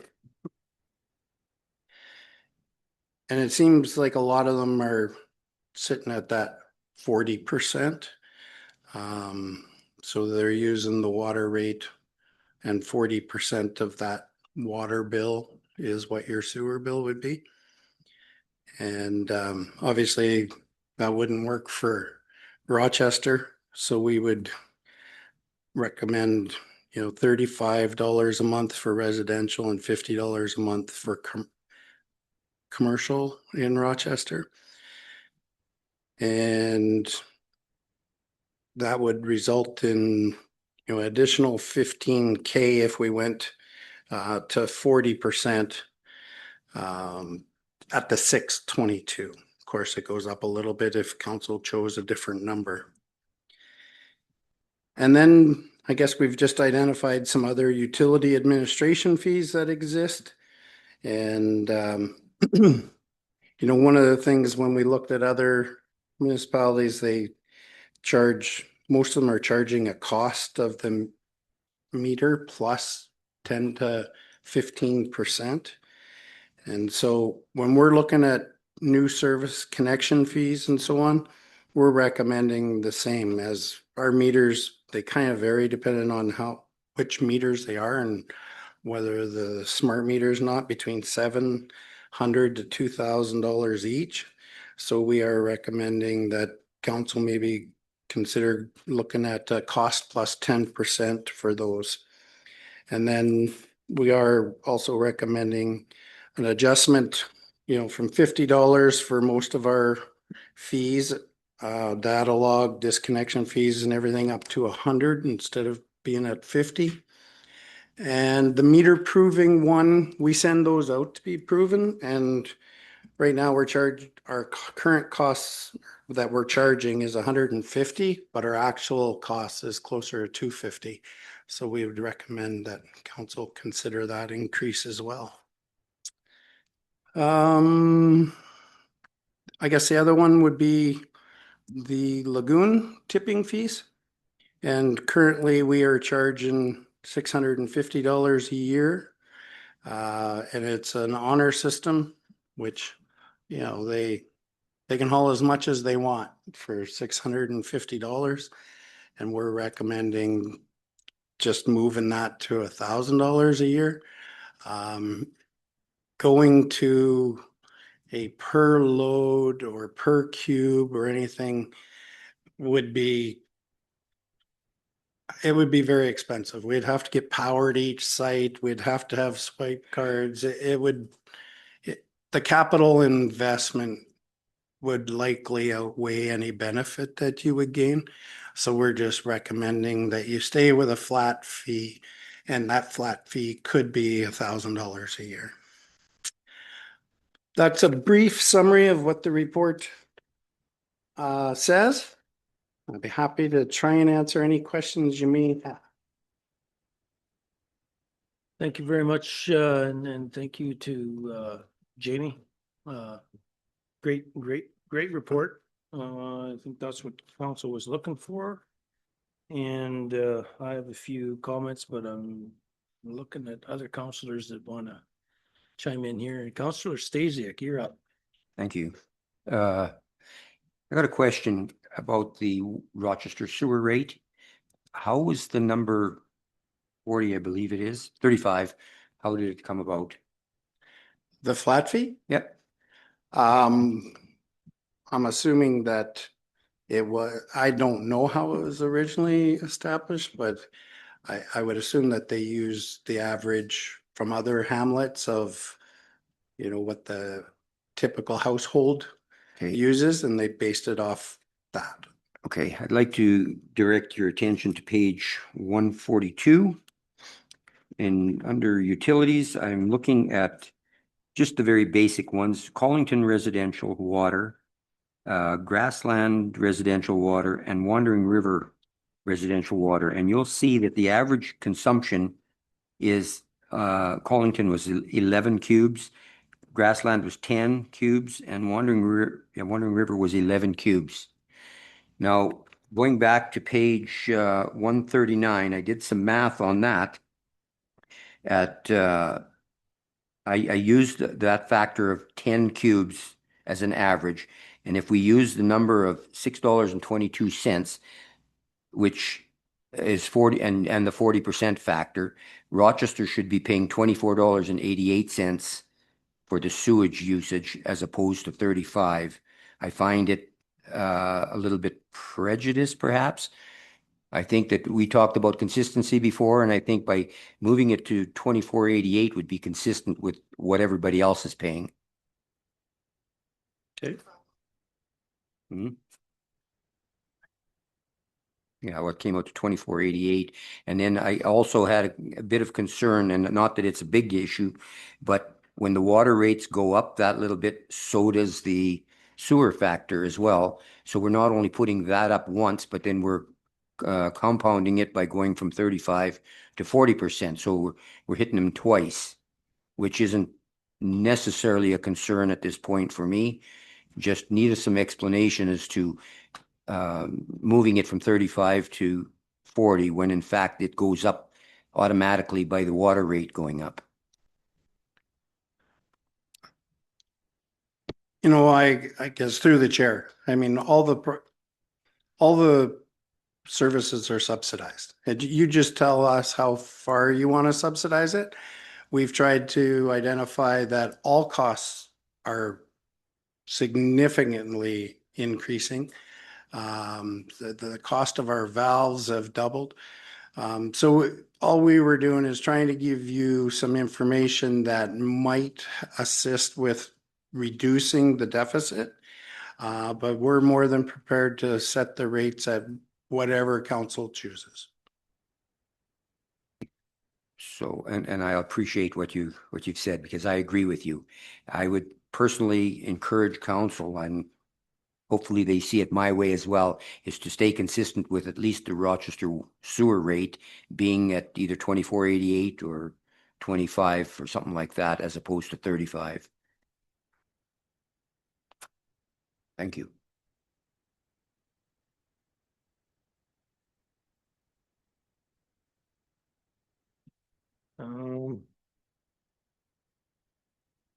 Anybody else, or Reeve Holland? I'll take a stab at it. So I appreciate the work again that's gone into it. I was a little bit shocked though about the commercial users, the rate paying commercial users, jumping to $8 a cube, just for the simple fact that they're hauling to residents. So that kind of shocked me. Not all residents are hauling their own water. It's like for whatever reason, right? And so they hire the driver to come forward and deliver their water. So to have to pay extra for that already, it was a bit of a surprise to me. So I'm just going to jump right to the bylaw Schedule A and throw it out there that the minimum charge, I didn't adjust it. I'm just going to say these are what I'm proposing in my numbers. And then so I didn't adjust the minimum charge. I put down 625 for the usage fee per cube. 37% sewer charge, so that would be for Collinton, Grassland, and Rochester. So Collinton and Grassland, pardon me, and Wandering River. Rochester, I put down the residential sewer charge at 25 per month, and the commercial at 42. The rural subdivisions went to 6.25, still with a 5 cubic meter minimum. The utility admin fees, cost plus 10% for the new service connections for both 1.5 and 2 inch. Remain $50 for the new account fee on those both. The data log I put down 100. The meter proving $250. The disconnect and reconnect services at 100, and I left the truck fills at $6. Reason being is that we're profiting off the truck fills right now, and that the outlying residents are who use those are basically helping to subsidize the hamlets. And then the tipping fee, I wrote down 700 because I think that's way too much of a jump to shock those guys with to jump them up to 1,000 and do that into a slower increment increase. But that's what I wrote down. So that's where I'm at. Okay. I agree with, oh, go ahead. Sorry, I missed one there, if you don't mind, Mr. Chairman. Yeah. What was your perspective on the Collinton rate? Collinton rate, so everybody is 6.25. Okay. Yeah, and 37% sewer charge. So that would cover Collinton, Grassland, Wandering River, Hamlet, and the rural subdivisions. And then, of course, the Rochester sewer charge would be 25 and 42. Thank you. Okay. I'm in green. I'm in green, so pretty well all that. I'm especially just due to the fact that it says here twice, not just once, but twice, that our truck fills are already at a profit. And the people that are filling up their truck fills have another charge on them already just to get the water from the truck fill to home. And that, so what's costing us most is the water that's to the tap. That's costing us most, so that's the way I feel. And utility fee, I'm absolutely not looking at having utility fee. That's, I don't agree with charging people to create a bill. I just don't. It's just another huge tax graph, I think, in my end, but yeah, other than that, yeah. I don't know about the tipping fees to the landfill. I mean, to the lagoon. It's $6.50 was started many years ago. And Athabasca County took a real hit when we started charging tipping fees because we had to. But yeah, $1,000 I don't really think is a big problem for hauling into our lagoons. It's a service that we have to provide, but it costs us lots to maintain and operate those lagoons. So I'm okay with bumping up. I guess if we wanted to go to 800 instead of rate to 1,000, and then maybe hit 1,000 next year or 2 years from now, that'd be fine. But yeah, that's where I'm kind of sitting. I just wanted to provide council with what our discussion was around the commercial truck rate being increased. And the only discussions we had from an administrative perspective was that we had no idea, we couldn't verify where they were going. They could potentially easily be going outside our municipality. There was no way to track, who they were delivering to. So anyway, that was part of our conversation. So I just wanted to share that with you of why we settled that rate might be higher. It's just because we couldn't quantify where they were going. So. Yeah, you betcha. And I have one more question. It's this new software they're going to be bringing in, and that when is that going to come in? I'm in conversations with them still again today. Yeah. We're trying to work out, they're requesting some information that, we're not necessarily comfortable with. So we're trying to work through that. That's the only holdup, where the equipment is ready to go. It's just whether or not we can get an account set up. So. Okay, sounds good. Councillor Hall. The easiest, shortest comment is related to the tipping fees, and our move from the proposal to go from 650 to 1,000 is a 53% increase. And it's clear the sewer costs us lots of money, but I think we hear people talking about equity, and we're not talking about a 53% increase in sewer fees to everybody else, just to these 11 people. And I'm not sure if it's worth it to do that when we're looking at a user group as small as 11 users, given that these are also small businesses that operate in the county, and the net impact of the change, it's relatively small.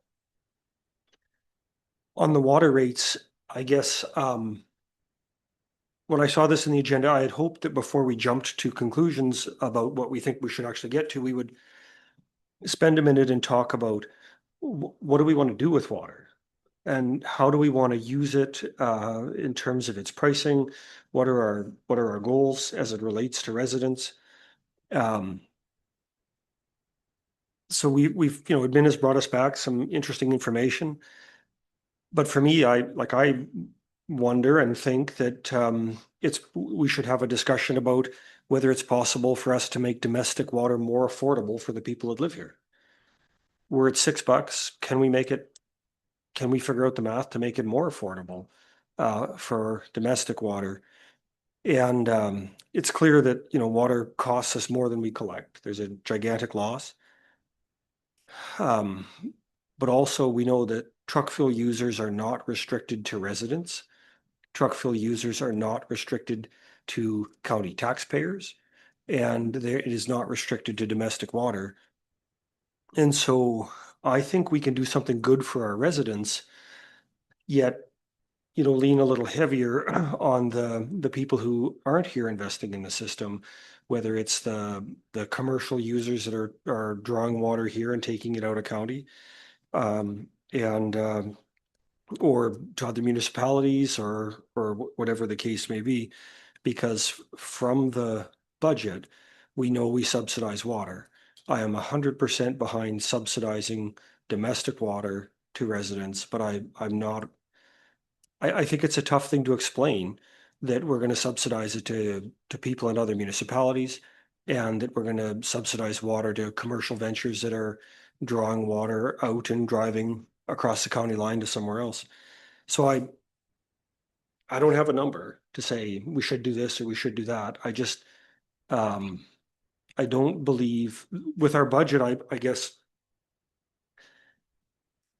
what kind of loss are we prepared to take? And I think we have an opportunity here to do something good for our residents, but at the same time, in a way that's still competitive regionally, compared to maybe some of the others around us, like Lac La Biche, and to charge a little bit more to those non-residential places and lower that deficit.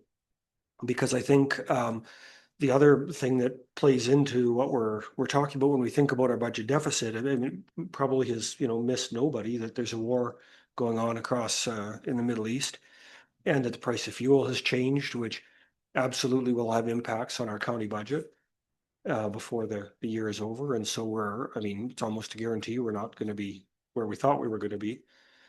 There's a chance here to lower the loss on water, do something better for the people that live here, and kind of offset another train wreck we know is coming down the track as it relates to our fuel bill. So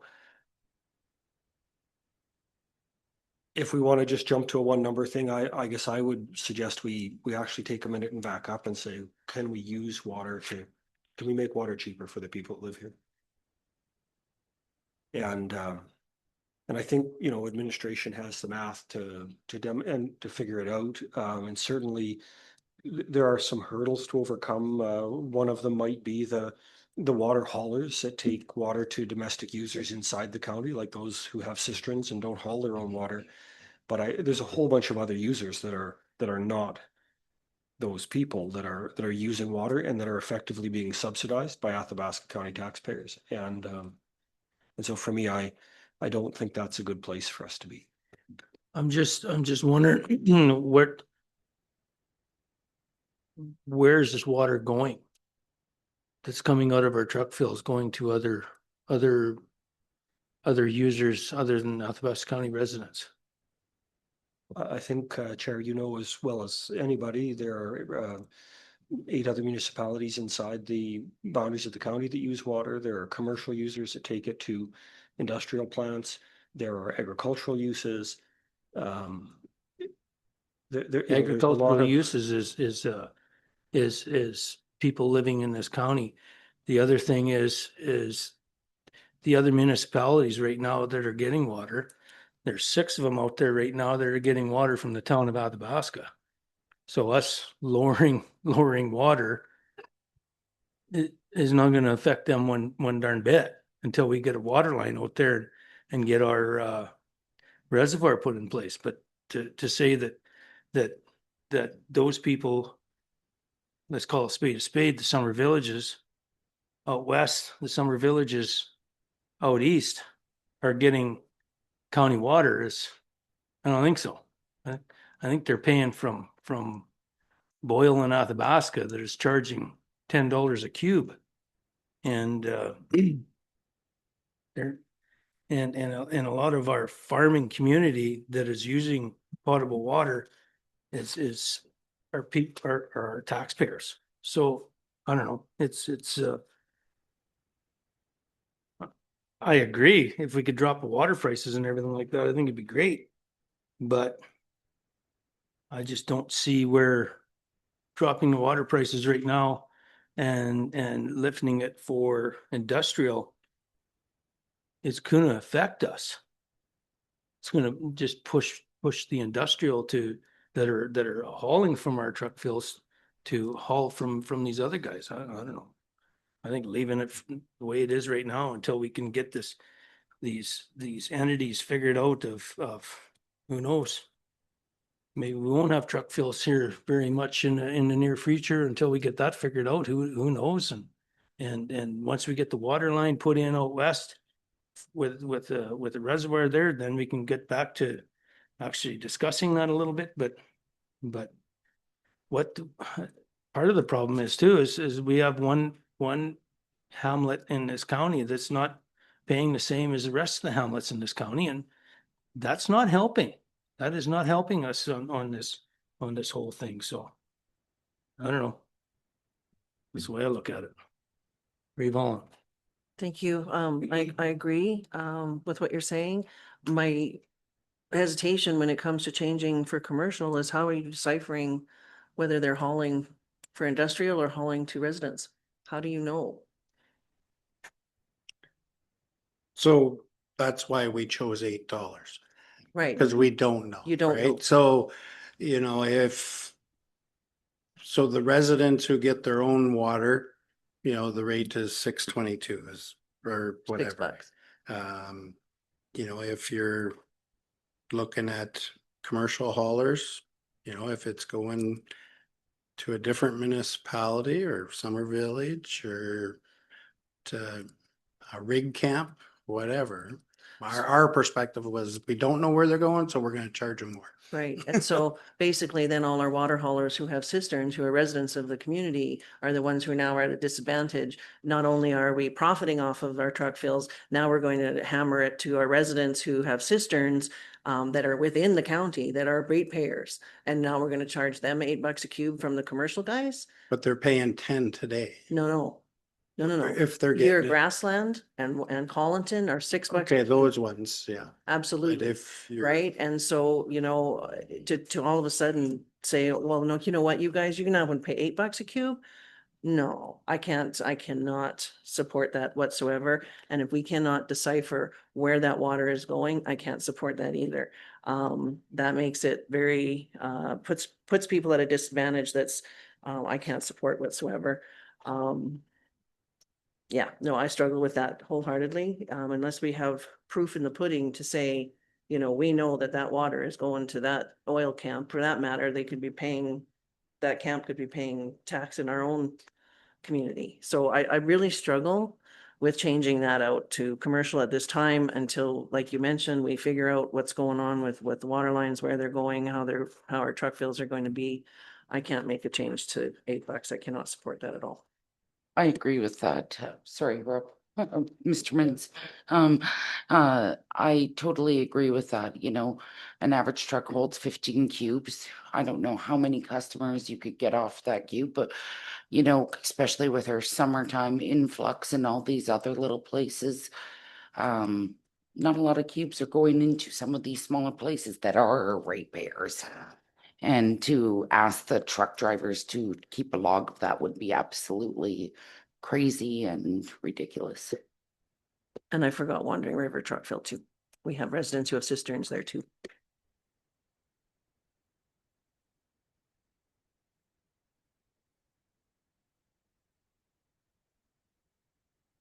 yeah, sorry, I don't know if Lucille had something, Counselor Chisholm. So I guess, anybody else wanna chime in here? I'm really looking at what was recommended before, 622 at the Hamlets, or 625, 22, 25, whichever. The truck fills stay at $6 until we get our new software in, and or maybe to charge something different, but I would just like to just, being that our truck fills are already at a profit. I don't really know if I want to raise rates to, I know we're subsidizing the people that are in the hamlets, so I think I think we should stay with that. I just want to make a point too, if we go up to the 622 or 625 in Collinton, that people have to remember that has always been offset by the Collinton levy that's now been repealed. And so when they say, oh my goodness, our bill is going up by $2 a cube, that's not necessarily how it will fly, because it was broken down into $19.33 rebate every month on their water rate. With that gone and the increase to the water rate, when you take the fact that the levy is now gone, they don't pay that $19.33 anymore a month. The increase on an average 11 cube home is about $2.43. Just wanted to put that out there. Director Morton. Yeah, I just wanted to clarify that this is a report that is giving council some options. Yeah. We're not suggesting that you have to do anything. We're just, we have no skin in the game for that, from that perspective. We make recommendations, we give you options. You ultimately get to choose whatever rate you want. So you just give us direction of how you want it amended, and we will amend it and bring back another version to the next meeting. Perfect. Councillor Hall. Through the chair to amend, is it possible to get better information to determine where that water might be going? Please restate. Is it possible for us to get a better information and a better understanding of where the truck fill water goes? Based on who the users are and Well, I volumes. would ask council for direction on that. To me, it seems like we're just focused on Schedule A and there's not much interest in finding out where the water goes. The one that we probably have some lossage is probably Wandering River. That we feel there's probably some lossage into the oil field north of Wandering River. The other one's kind of hard to tell. Wandering River, it's pretty obvious some of that leaves our county and goes into the adjacent county, and that's okay. If council's okay with that, we're okay with it. But yeah, it would be difficult. We're just trying to emulate what some other places have done, such as Lac La Biche. And do we know exactly? I think that some of theirs works on the honor system. Got to be honest. So I don't know how much they're worried about it. I've seen their numbers on their water utility. They know they're heavily subsidizing theirs too, and they're proud of it. They're happy with that. It's a service they provide to their residents. We were trying to emulate them and with the information provided. The other comment that got made in the presentation around the truck fills that I think I made a note of to reference was the prepay system. And I like I have a bias to liking the prepaid system. It to me simplifies things and avoids chasing down accounts receivable and puts us in a place where, if we ask ourselves, is our core business banking? And when I checked the sign earlier, it did not say that this was the bank. It gives us a chance, it lets people pay for what they're using, but also it takes us out of the business of spending time and resources chasing down small accounts. Okay, Reeve Holland. So just going on the prepay system, how does it work? So is there a certain dollar value that people put on an account? Okay, so if they're not keeping track, I'm just gonna throw the scenario out there. If they're not keeping track of what they've got left in their account and it's Saturday and their alarm's gone off and they need to get water, how are they gonna do it? Credit card? Moving forward, it will be by credit card. Okay, and so I think it was suggested in here that the credit card be a higher rate than the prepaid. So again, Yeah, they could, for one day, they could get pinched for not monitoring how much they have left. For sure. That's what we've put forward to you. Yep. You get to decide. I think the town does the same thing, if I'm right. They do a prepay system. They also do a credit card system. They also do an account. And I know there's a few people that are on a prepay system and they just gotta watch how much water they're hauling, and then they'll go into the office and bump it back up to however much, but yeah, I think that's the way that works. I believe that the system is smart enough that it identifies what you have left, right?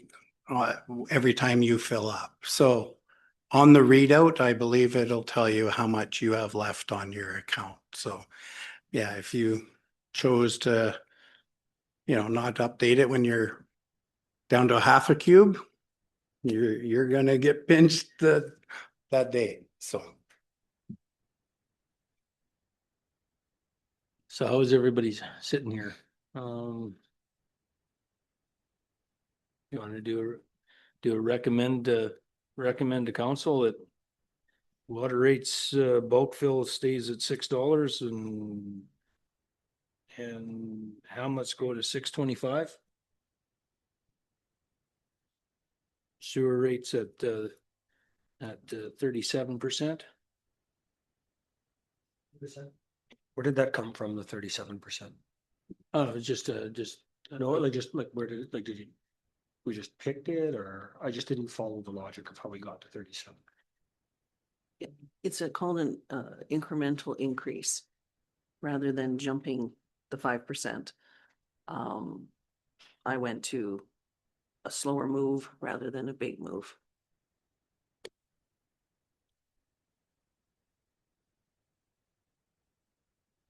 And go ahead, Councillor O. So I'm gonna assume we're all happy with the level of subsidy, and just throw it out. Why not go to $5 then?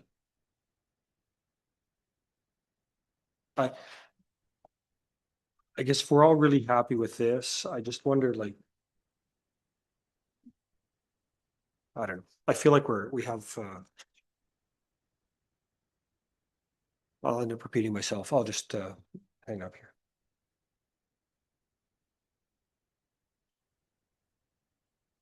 Well, I'll comment on that. Why not go to $5? Well, okay, well, then let's go to $5.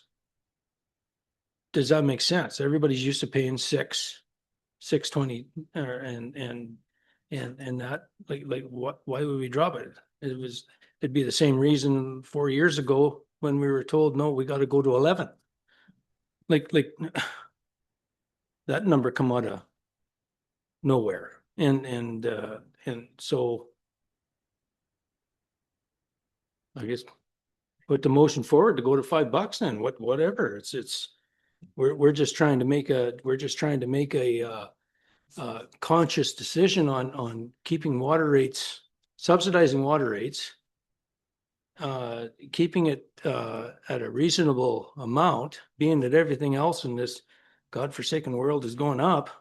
And so we're trying to do the best for our residents. And lo and behold, if we sell more water out of our bulk fills, we actually make money to help out our residents in our hamlets. So, this is what we're trying to do, is make a conscious decision. To drop it down to $5, to me, that's not a conscious decision. That's just, as one counselor says, that's just picking numbers. So we're trying to make a conscious decision here. We're not trying to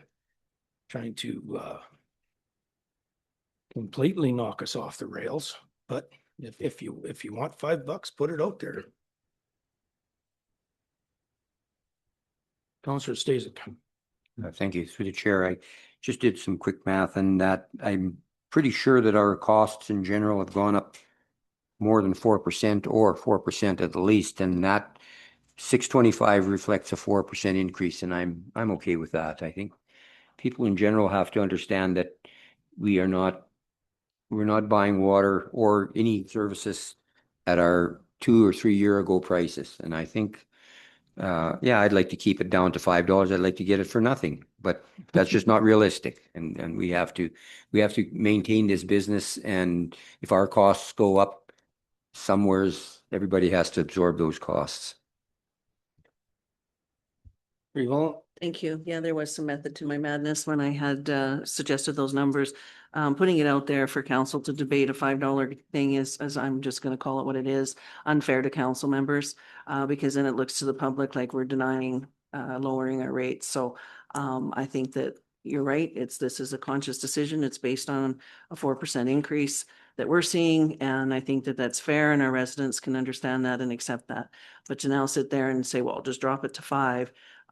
It kind of makes us all look bad, and I don't like playing that.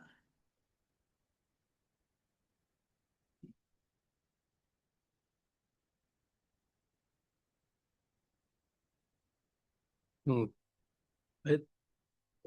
now that we've been around the table several times, are we ready to move on? Is that what you would like to suggest to administration, is the $6 and the 625? Yeah, six. That's what I'd like to put forward. $6 bulk fill at the truck fill, $6.25 for the residents in the hamlets and our subdivisions. 37% for the sewer charges. Rochester to that whatever that said. 25 and 42. And then the difference in the utility administration fees. And they're all wrote down here. And the reason that I'd like to do this is because then we can, another thing is then we can get everybody, we got some new utility rates, everybody can get used to paying them. And then when we actually get our new software in and hopefully one day, God willing, we'll get a water line out west. We'll be discussing this again, but God willing on that. And then we can go from there. Tipping fees, you want to go with 700? Okay, tipping fees at 700 and go ahead. Just for some clarity, under the utility administration, it was cost plus 10% for the meters. Yeah. $250 for the meter proving. Yep. The other ones were 100, but there was one to remain at 50. Which one was that? The one main new account fee, existing service connection, meter size 2-inch and over. The hell that is. And the new account fee for existing service connection, meter size 1.5 and under. Both of them stay at 50. The new service connection fee, meter size 2-inch and over, that is $1,200. That's cost plus at 10%.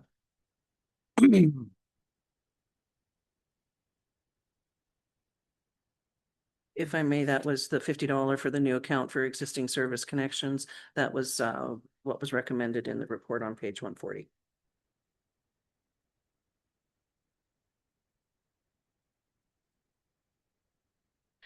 And did you say $6 at the truck fill or $6.25, same as every? 6. Stay at 6.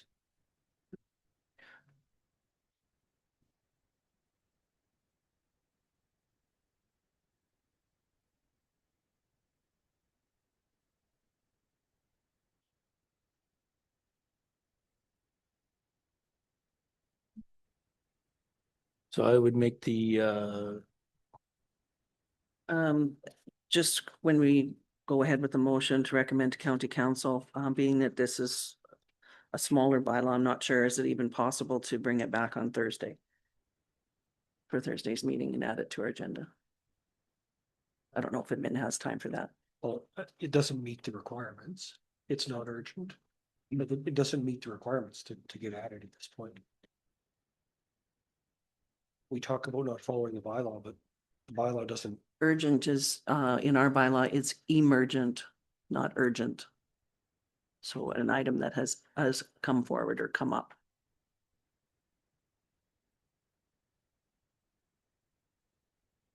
It would just be nice to finally start April, if we could, to get going in April. Otherwise, we're going to push it to May once again.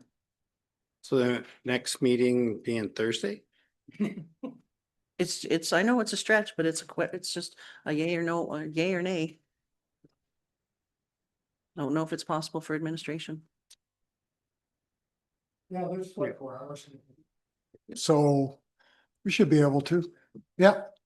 It probably won't get 3 readings, so No, but it'll not push it till the end of August, April. We'll get her done in April, not May.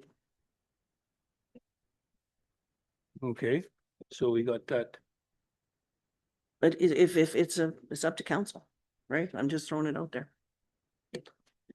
So the recommended motion. You got it marked down, Leah, or not? No? Okay.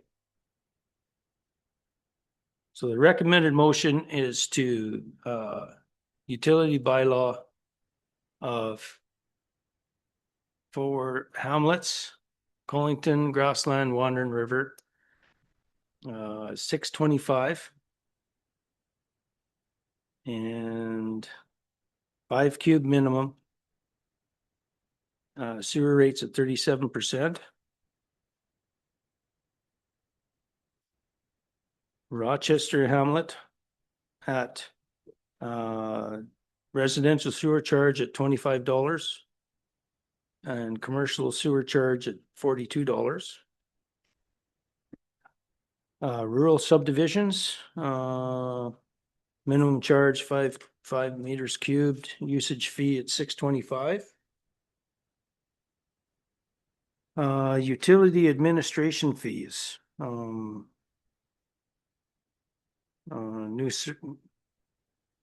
new service connection fee, meter size 1.5 and under. Do you want me just to hand you this or, yeah? And then truck fill stations at Hamlet, $6. And then for lagoon tipping fees, access goes to $700 a year. Sound good? Everybody understand that? Okay, on that motion to recommend to county council, all in favor? That's 2, 4, 5 opposed. Are you in favor, Councillor Cheeson? I'm in favor. Okay, 6 in favor, 1 opposed. Thank you. Thanks a lot there, Mr. Morton.